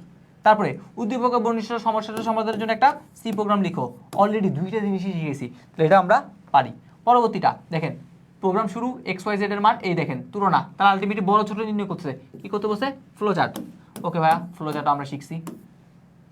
তারপরটা দেখেন এইখানে এই যে প্রবলেমটা আছে, এটা আমরা নেক্সট ক্লাসে শিখব। এটা আমরা কি করব, এটা আমরা হচ্ছে নেক্সট ক্লাসে শিখব। এটা একটু এক্সেপশনাল কোশ্চেন, আমরা এখন আসি নাই। অ্যারে ব্যবহার করে কিভাবে 3টা সংখ্যার মধ্যে বড় ছোট নির্ণয় করতে হয় সেই জিনিসটা আমরা নেক্সট ক্লাসে শিখে ফেলবো ইনশাল্লাহ। তারপরটা দেখেন, বার্ষিক ক্রীড়া প্রতিযোগিতায় একটা দল গঠন করলো, এটা দল গঠন। দেখেন কি বলছে, 1 থেকে যাদের রোল 30 তারা পড়ছে হচ্ছে এ গ্রুপে, যাদের রোল 31 থেকে 60 তারা পড়ছে বি গ্রুপে, যাদের রোল 61 থেকে 100 তারা পড়ছে সি গ্রুপে। তাহলে এই যে গ্রুপগুলো হইলো, এদের জন্য একটা অ্যালগোরিদম লিখতে হবে। ভাইয়া ওই যে জিপিএ বা গ্রেডিং পদ্ধতি দল গঠন, এটার মধ্যে আমি করাইছি, তাহলে এটা জান। পরবর্তীটা সি ভাষায় কন্ডিশনাল স্টেটমেন্ট ব্যবহার করে একটা প্রোগ্রাম লিখতে বসে। ভাই এটা পারি, কন্ডিশনাল স্টেটমেন্ট ব্যবহার করে কিভাবে করতে হবে। আবার দেখেন এবিসি 3টা গ্রহণ করছে, কে কার থেকে বড় ছোট এটা লিখতে বসে, তাহলে এটা পারেন না, অবশ্যই পারেন, ফ্লোচার্ট আঁকতে বসে আমরা পারবো। দেন 3টে সংখ্যার গড় নির্ণয়ের জন্য উদ্দীপকের কোনো পরিবর্তন অবশ্যই কিনা, অবশ্যই দরকার। কিন্তু বড় ছোট নির্ণয় করছে, গড় নির্ণয় করার জন্য কি দরকার, আবুল যোগ বাবুল যোগ কাবুল, 3টে সংখ্যা যোগ করে 3 দিয়ে ভাগ। দেন সি প্রোগ্রামটা সুন্দর করে লিখে দিবেন, কাজ শেষ। পরবর্তী ক্লাসে এখন কি হবে আমাদের দেখা হবে ইনশাল্লাহ। সো ভাইয়ারা অনেকগুলো প্রশ্ন বললাম, তার মধ্যে ভালো মতো মনোযোগ দিয়ে দেখবেন, যেটা সেটা হচ্ছে দল গঠন বা 3টে সংখ্যার মধ্যে যে বড় ছোট সংখ্যা নির্ণয়, সেই দুটো একদম ভালো মতো ঠান্ডা মুখস্থ করবেন। ম্যাক্সিমাম বোর্ডে দেখবেন ওখান থেকে আসছে, বা ওই রিলেভেন্ট কোশ্চেন আসছে। 25 সালে যখন কোশ্চেন সলভ করবো তখন দেখবেন ওই রকম জিনিসগুলোই আসছে, যে বলে 3 দ্বারা বিভাজ্য হইলে দেখাও এটা, 5 দ্বারা বিভাজ্য হইলে দেখো এটা, 3 ও 5 দ্বারা হইলে দেখো এটা, না হলে আরেকটাও না। ওকে, সাব্বির হোসেন, আমি তো কিছুই পারি না, না পারলে আর ভালো, আরও চেষ্টা করতে হবে, চেষ্টা করলে পারবা ইনশাল্লাহ। তাহলে আজকের ক্লাসটা এতটুকু পর্যন্তই। অনেক দিন পর আমরা কি করলাম, অনেক দ্রুত ক্লাসটা শেষ করলাম। সকলে ভালো থাকো, সুস্থ থাকো, দেখাবো ইনশাল্লাহ আমাদের বৃহস্পতিবারের ক্লাসে, যেখানে আমরা পঞ্চম অধ্যায়ের ফিনিশিং টাচ নিয়ে কি করব, কথাবার্তা বলবো। আল্লাহ হাফেজ, আসসালামু আলাইকুম।